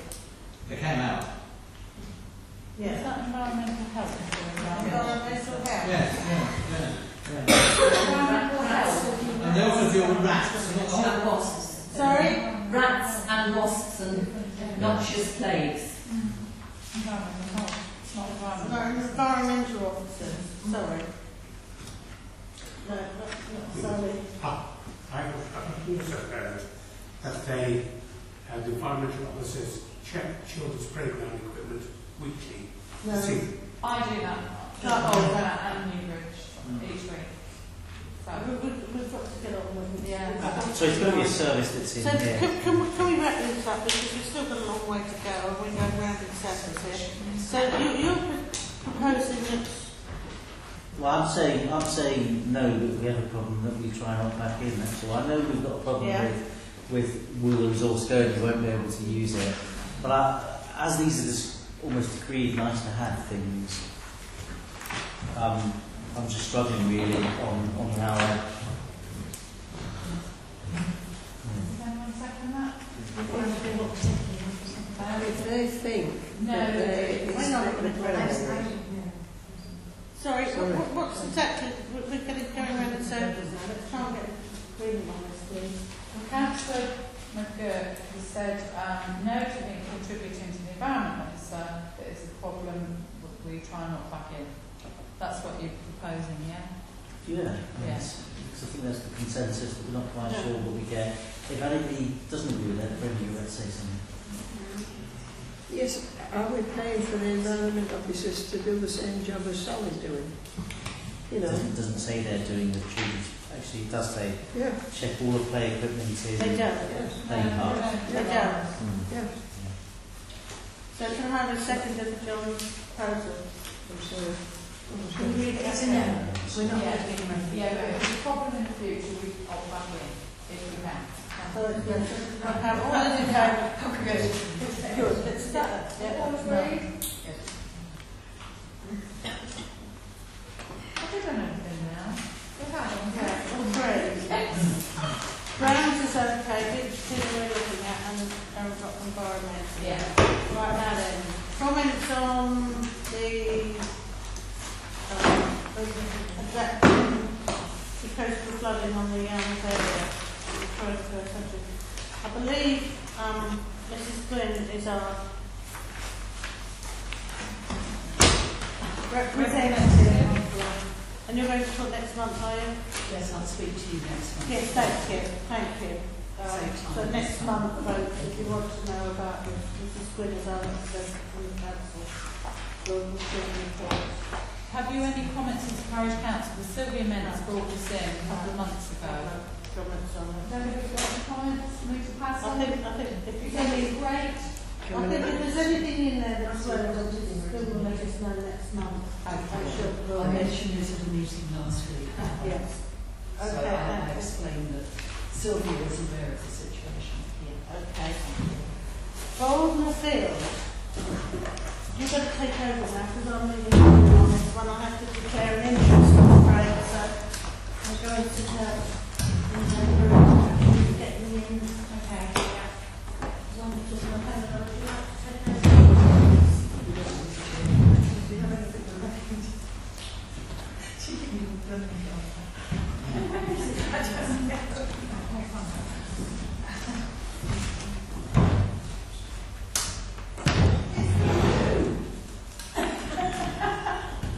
Right, we have to decide whether the engineering firm Atwells use a section of Boldner Field as a storage compound for coastal defence work they're carrying out at Port LaSalle.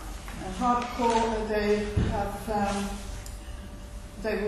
have undertaken to put down hardcore, then the rocks, and then to transfer them from Boldner Field to Port South and the coast, it will be done by a dumper truck. They would like a decision fairly soon because this, as you can see, we've had the planning application already for retention of repairs to the seawall, so we've already said we think that should go ahead. They are offering for, they are asking for 10 metres by 40 metres against the left-hand hedge and with security fencing. As further background, I went this morning to have a look at the site, and there is only one place that it can go because there is only one entrance with at present sufficient hard ground for the lorries to go in. So it's a 12-foot gate, and as they say, they need about 15 metres to get the lorries in, and then 40 by 10 for the actual deposit of the rocks. They will undertake to put down a protective layer, it's got a special name, and that they will return the ground to the state that we want it at the end. To give you a visual idea, it is approximately 20 metres. If you stand outside the parish office and go from the curb to the car parking spaces in front of the community hall, that's about 20 metres, so it's going to be twice that, and the 10 metres would be from the wall of the parish office to part way across the road for the housing. So they also put in the fencing, security fencing, which is about 6 foot high, 8 foot wide. Yeah, 2 metres. 2 metres. Sorry, yes, 2 metres. And it will only be there until Christmas. He was also saying that they have weekly meetings with the management of Port La Salle. So he is a person who is prepared to listen and talk and chew things over. So he's not taking any rigid stand. He also said that it can be reviewed as to what is done with that protected area of grass afterwards.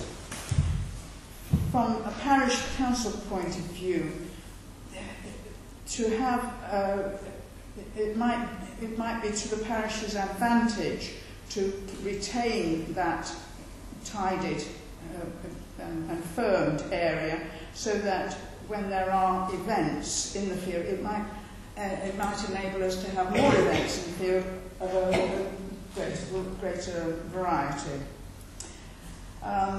So that's the background. So would you like to comment, Steve? Well, I read it, and I've written down here why not. Because as far as I'm concerned, they put a written guarantee, which is a legal document, to say they will, if we desire, to return it to the state it's in at present, or as you say, if another use could be made of hard standing. I don't know, apart from Gaffer's Week, when that field's used, I don't really know, I've not seen anything else. But if insurance is, I think there was something, item about insurance, which, yes, I can remember reading something. It seems all above board, and if someone who's won a gold medal for rowing is signing his name at Lewis Actual, how can it be wrong? But I think that's the guy, isn't it? From the same firm. Yeah. But, you know, naive I might be, but if this is guaranteed, the amount of inconvenience over a period of time between now and Christmas, how will it affect anyone? And are there any objections on grounds that I know nothing about that I can answer for? Because I would say yes, go ahead. I believe they might even make a contribution, but I better not say that because it's Can I confirm that? You I was can. going to say, Yes, obviously that, I mean, I know John's going to speak in a minute probably because he's got some other issues, but basically he has put in writing exactly as you said, it's geotextile membrane that they would put on the existing grass to protect the field. And basically he phoned me once, email or pop through, and basically said they would be looking to make a contribution in terms of hundreds of pounds rather than thousands. So he wouldn't actually say a figure, but it's negotiable. I just had some comments that, as you quite rightly say, why wouldn't you? We're trying to help out people that have to repair the seat walls. It was more about, we just need to make sure that there is an agreement, is documented and documented properly. I know it sounds like overkill, but you do need a schedule of condition. You do need to document what that fee is. You do need to document what that hours of operation are going to be. Because if you're going to have big low loaders dropping off stones at 3 o'clock in the morning because it's convenient to them, that has to just get documented.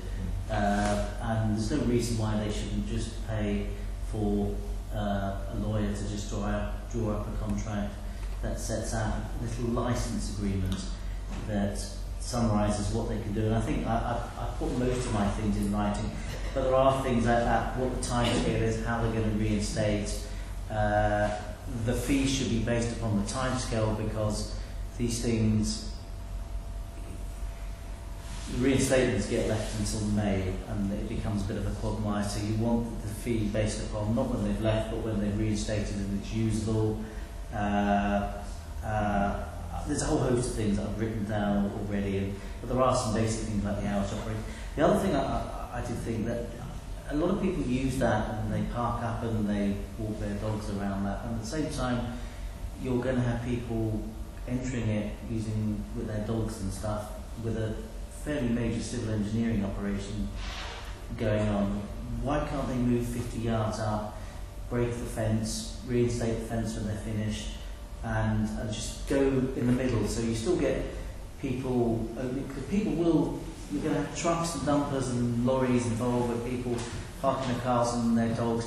And I really think it should go in the middle somewhere. Let them break the fence. Could we ask them to use the other gate? Yes. There is the other gate. There is the other gate. Or in the middle somewhere that's just temporary. And actually, at that end, it's that safe method of operation that says when you've got people going in with their dogs and parking up and dumper trucks and it's not a good thing to... I've got a suggestion. Can I first, Brenda, could you have your comments, please? I don't think that would work because isn't the ground a lot higher than the road? No, it's not. I looked at it the other day. It is low enough, 50 yards on. It's a lot, all the way down there it's a lot higher. 50 yards is fairly... No, it's not significant. No. That. And how would the county council feel about them damaging the verge? They're still going to be damaging the verge when they go in the current entrance. They're bringing in hardcore. Well, there is hardcore in the access. Some things you've got to run with, basically. I think. Yeah, right. So, Brenda, you feel as it is. Right. I think as it is, but I think we should charge them rent. Right. Yes, Well, what my suggestion, what I want to suggest is that because it is so deep, there's a lot of small print and detail that needs sorting out. In principle, do we agree to do this? And then we set up a small working group to thrash it out completely. But the thing is to decide whether to allow naturals to use a section. I don't think you need a working group. I think you just need to get a lawyer. They do this all the time. They'll have all the bog standard stuff that will have the agreement. It's the lawyer that needs to do it. But the only thing I will say, I did mention having a legal agreement. Yeah. And for the licence, that's all it is. He did say that they do a lot of things like this with the Isle of Wight Council, and he did say that they don't normally go as far as getting solicitors on board. He normally types up a proper written statement, exactly what you're saying, and then we either agree to it or no. So maybe, I mean, he's put things in there like part of what you've said, but he hasn't put the timings, and we need a bit more detail, don't we? I would just say it's a very simple licence that will cost £150 from a lawyer. They pull them off the shelf and they add a few things on. He should indemnify for the cost, and it should completely pass through us. I'm just coming back to where it's proposed. Is there any reason why people don't think it should go in the middle? That avoids the conflict with pedestrians walking, the dogs entering the site. Be more unsightly, wouldn't it? With that actually. Be more unsightly. It is definitely. You know, you've got to attract people coming past and how they're going to look. Yeah, but we're talking about the health and safety of the people. I haven't played the health and safety card at this meeting, but I do know, and I've used that. But if you've got your indemnity, then that will cover it. No, you've still got people trying to access the site through the gate as normal, trying to walk their dog. No, I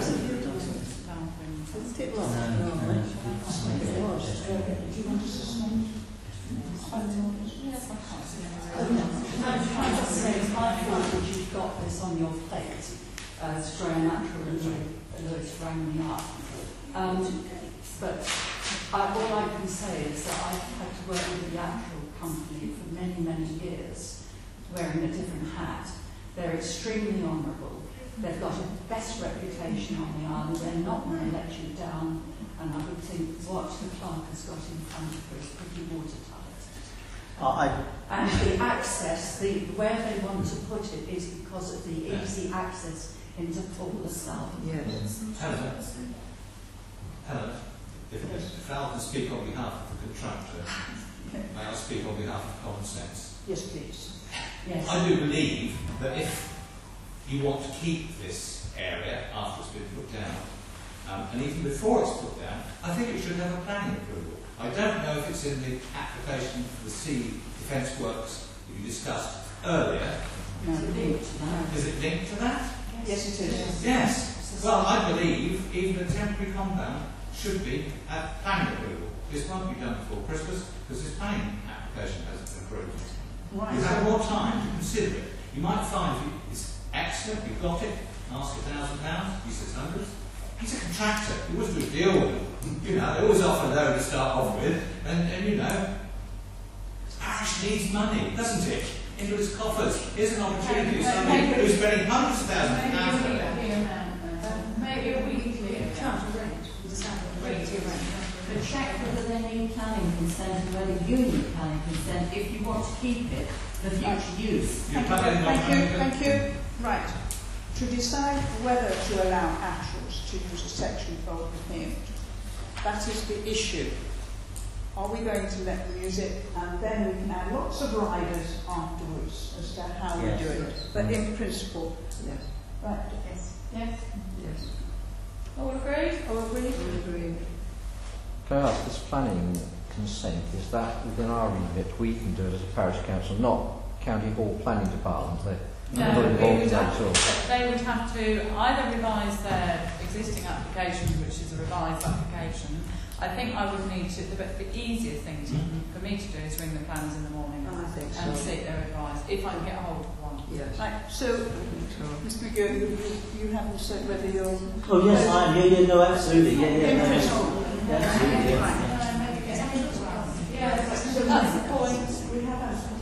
It's not our problem. They should be asking the planners. Yes. Yes. But we are agreeing to follow this through as much as we can. Do you want to And say then rent? we have all agreed. Can we take commercially offline? You don't have to agree the rent, whatever you can get for it, and whoever, if you want to suggest the rent, go with the rent, and just do it offline. However much you think it should be, it's reasonable. Okay. Right, well, thank you everybody. We'll call back and back to take on the next issue.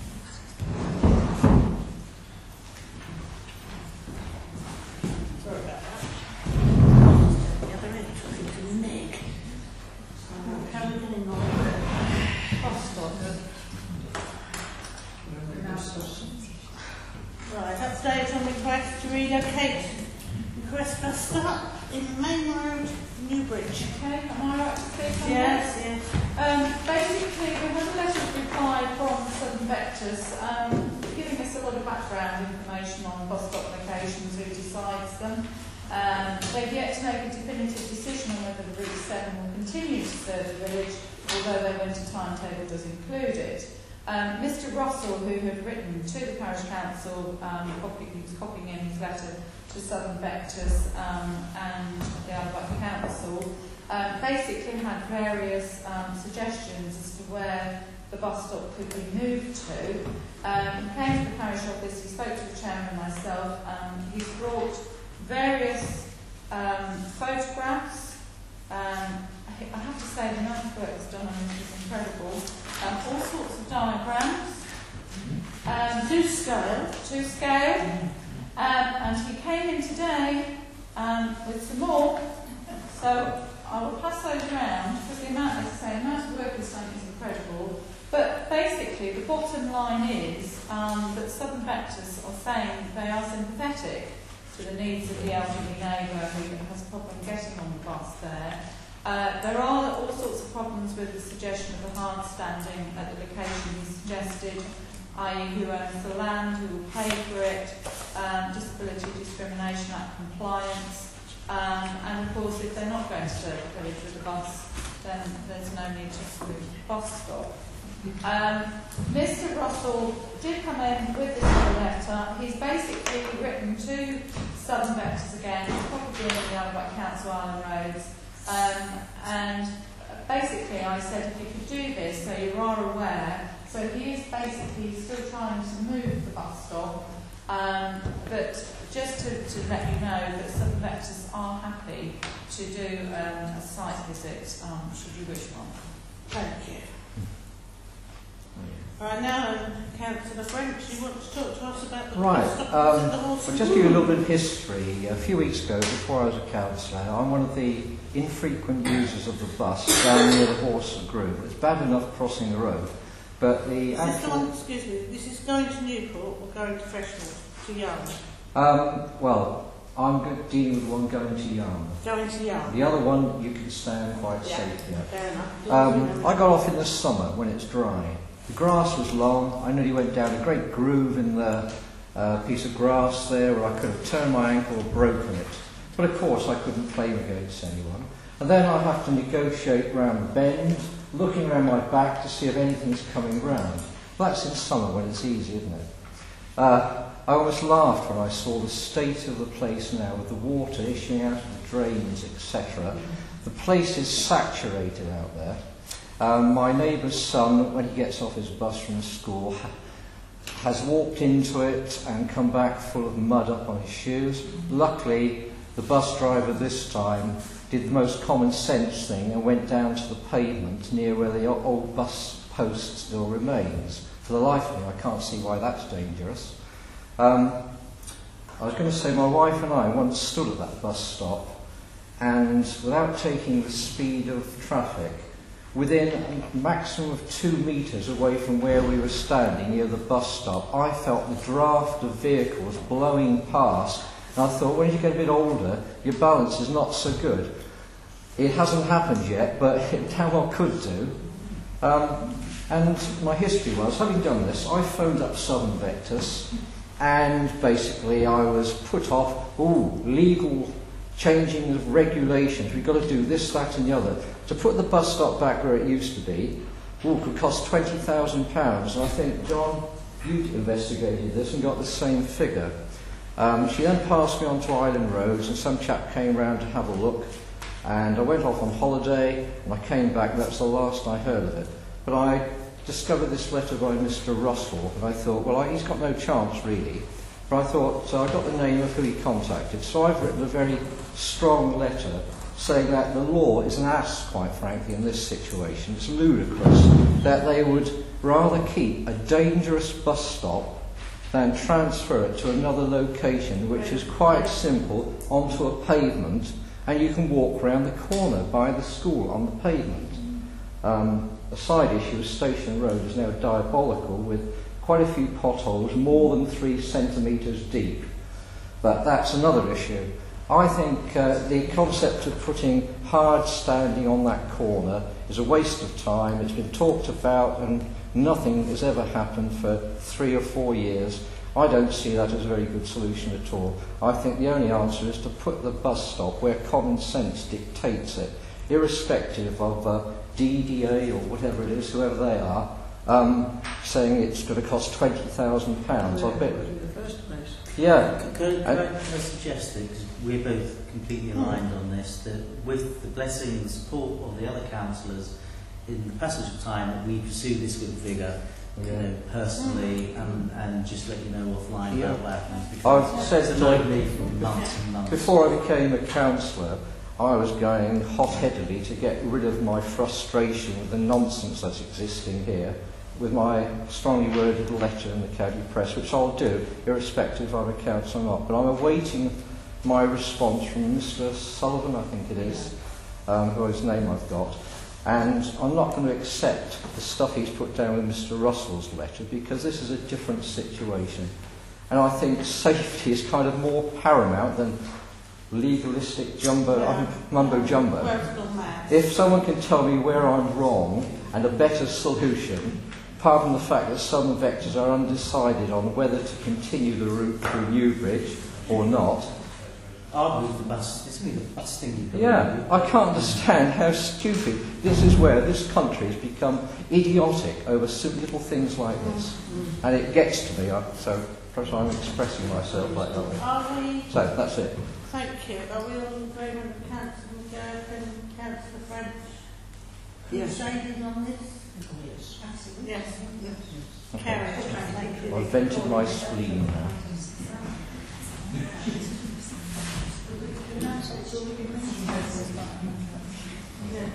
Quickly, James. I'll just say, just on Steve's thing there, very, very quickly, the land that the present bus stop is on, we at NANSAG have ascertained and got that is on White Council land, and the drains, all that drainage down there has been reported by us individually at NANSAG to Island Road.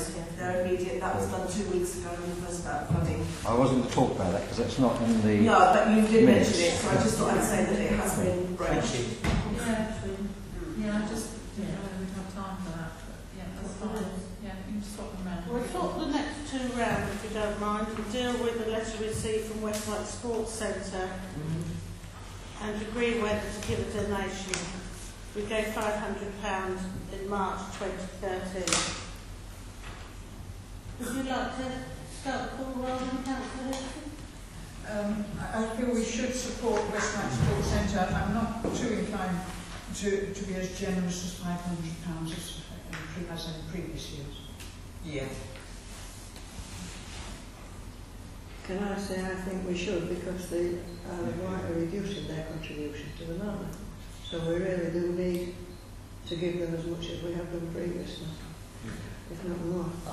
Yeah, I actually support it, but I wouldn't finance it sorted out to know that we can afford it and what we've got. So yes, but not until we know the numbers. If I can come in here, I don't know whether everybody's aware of what the Westlight swimming pool actually do. They're not just a swimming pool. They have the hydrotherapy pool, they have the chronic illness clinic up there, which is oversubscribed, and they do everything from Parkinson's disease, arthritis, everything once a month. They've got the physiotherapist up there. The Scouts use it for learning to canoe. So, and who knows what's going to happen at Freshwater in the future, with the library perhaps being in doubt, what services might, I'm only saying might, I don't know anything, be transferred to the Westlight Community Centre. And the history of the Westlight swimming pool is it was built by volunteers who slogged and slogged and slogged and slogged to get that, raising money on their own. They got grants and everything, and they worked really, really hard, and it'd be such a shame if anything happened to that facility. It will be an absolute tragedy. Because it's very well used. Isn't it? It's very. I was up there 4 o'clock on Monday. And there's people all over the place, people coming out to it, and they have skateboarding in the hall. And there's all these little ones going in and out, running in and out. Well, I can vouch for that because I'm a regular user of the place. You know, I have a year's membership for fitness swimming, and I see what goes on in there. You know, it is a community place. It's not just for physical things. I don't know about markets up there. yeah, all sorts of things go on, and you know, this is what is needed for this. Our parish is all part of the West Wight. We all have the opportunity to feed into that. I think it's one of the most valuable assets to this part of the Isle of Wight. £500, I don't know if that's the right amount or not, but I certainly support that as a very worthwhile cause because it's for everyone. So could I suggest that we all agree it's a very worthwhile cause? I just think it's reticence that it might be a bit, not so much reckless, but irresponsible, having no view of what budgets we've got and whether this sends us over or under or where it goes. So that's my problem, that we say yes and up to a figure, and the people that do know how much we've got in the coffers and what we can afford make that amount, and the maximum amount will be £500. Well, it will have to come through council again, the actual figure. Yeah. Because Well, no, it's got to be seen to be public, it's got to be seen to be done. Well, no, if you say up to 500, I think you can. No. Otherwise, we have to ratify it. You have to ratify the amount because you. Yes. But that is how it has to be done. Given all that's been said, do you want to definitely limit it to 500, given all that's been said about other cutbacks? Yes. Propose more. I don't really know. And I don't know how one will find out what they really think. I personally, I don't think 500 is too much in the grand scale. I mean, how much is it they are losing this year? Stuart, do you know how much? 77,000. 77,000, is Yeah, it? it's not quite as straightforward. I mean, yes, they are losing that money. It's not simply because the island councils is suddenly decided to take it away. It is the reducing level of support resulting from an agreement some 3 or 4 years ago when something else was put in place. As a consequence, this level of support was reduced. Having said that, the costs of the West Wight Sports Centre are an example to the other sports centres on the island. And I agree with what Council has already said. It is a hugely important source. The Island Council has just agreed a no-cost lease so that they can develop youth support services in part of the centre. So, yeah, I think every bit of help they can get is worthwhile. And I suspect that they're probably still going to have to increase the actual membership fees as well. So just talking about, we're all in agreement. I don't know the finances. Those of you that do know the finances just know that 500 is okay and it's affordable, then I just carry on and we just can't have this coming back. I'd propose the 500. I'll second that. Yeah. All those in favour? 500? Okay, we give £500 to the West Wight Sports Centre. Okay, now then, the councillor's report, starting with the board councillor. I will keep this very short. I've got a pile of stuff here, but given the time, just to comment that the Mower Place, the loss of the half an hour free parking is going to go ahead, which I think is great shape. We've touched on budgets, and the discussions you've had tonight show how difficult it is to make value judgments as to what can be kept and what can be saved. Just to put it in context, in the previous council, over 2 years, £32 million had to be saved. In the present council, over 3 years, 28 million has to be saved. We all know that the first savings are the easy ones. We're now into the second year of that 28 million saving, and the 15-16 budget has to reduce by 13.5 million. That's 13.5 million against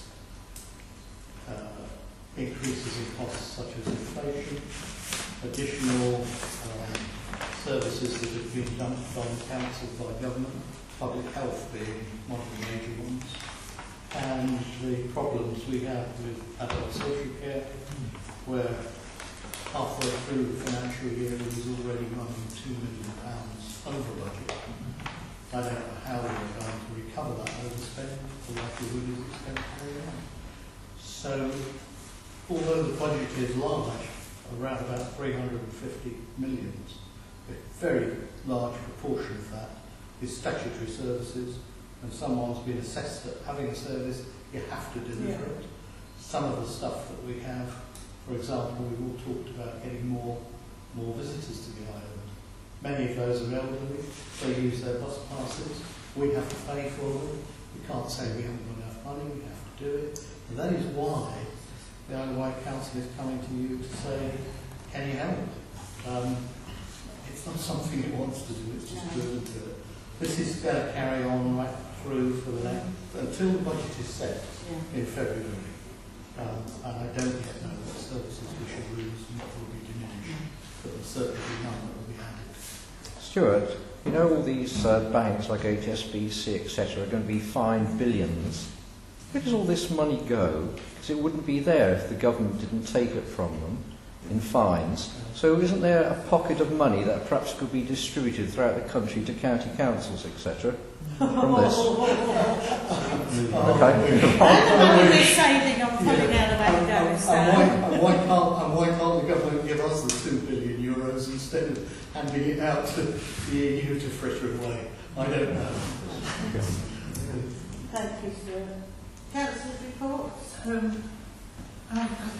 Something I didn't manage to raise last time, Mr. Tyrrell pointed out that there's a tree that needs trimming back, that County Council needs to be notified about. So I'll send you an email and let you know which one it is. There's a tree that needs trimming. Councillor Moore? Brenda? Yes, you'll have noticed there are some cones opposite the gate into Maxfield. Sorry. Sorry, I will forget. I can't write down Makefield. Station Road, down this end. Opposite the Opposite school. Temperance Cottage. Opposite Right. the gate. That's right. Yeah, sorry. Sorry, There's some Sally. what are there? Some holes. No, cones. Oh, cones. Cones. No It's parking. like the two wrongs, isn't it? No parking. You want them removing? No. You don't want them removing. What do you want me to do as a code? Hey, lots of double yellow lines there so that people can't park because it hampers. Could you ask her to put something in writing to me? Is that right? And then, will she do that? What, me? She might send in a bill for the cones that she brought. If she give me something in writing, and then we can look at it and make it right to the Isle of Wight Council. Or if she gives me a ring, tell her to give me a ring. All right, is that okay? Do that, yeah. Yes, it hampers the agricultural machinery from going in and out. Because it's Meghan that's complaining. And anything else? No, that's it, thank you, I think. No? Nothing report, just thank you for your discretion in letting the people speak tonight, or everybody contribute on the work going on. Thank you. Can I just put in a plug for the Ningwood District Residents Association that exists, and if people within the parish are interested, it's not just to us who live in Station Road or up Ningwood Hill. If they want to take a part, it's like a conduit. You get bits of information that you can feed onto the parish council. There is an AGM coming up very soon, isn't there, on the 21st in this school. 7 o'clock for the AGM, followed by a talk from Vectus Astronomical. Vectus comes first. Vectis Astronomical Society, which might be interesting considering I think they've just landed on a comment. But also, you get bits of things coming through reminders from one of our members saying there are signs to various places, like, for example, streams we picked up today. Apparently, the parish council is responsible for making sure they're clean. Yeah. I'm not doing that as one of my areas. But just I thought I'd mention that. Really, I want to make the point that the NDRA does exist. You have to pay some money. Let's get the bucket in your car and it's going everywhere. I don't got anything really. Just any cats would like to come with me to the meeting at All Saints School on Monday evening, read the Isle of Wight Council budget. Can anybody make it? Could you? Thank you. I'll speak with you afterwards because I'll be picking up because I can't have the car to Thank you. So I'll be in contact with you if they can. £2. Right, that's all then, folks, isn't it? And now we'll close the meeting. You can turn off your thing, please. Just get Mr. Waters to turn off his recording device.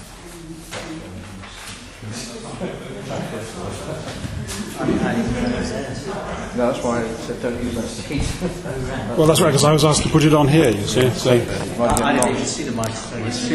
it's not actually, they're not actually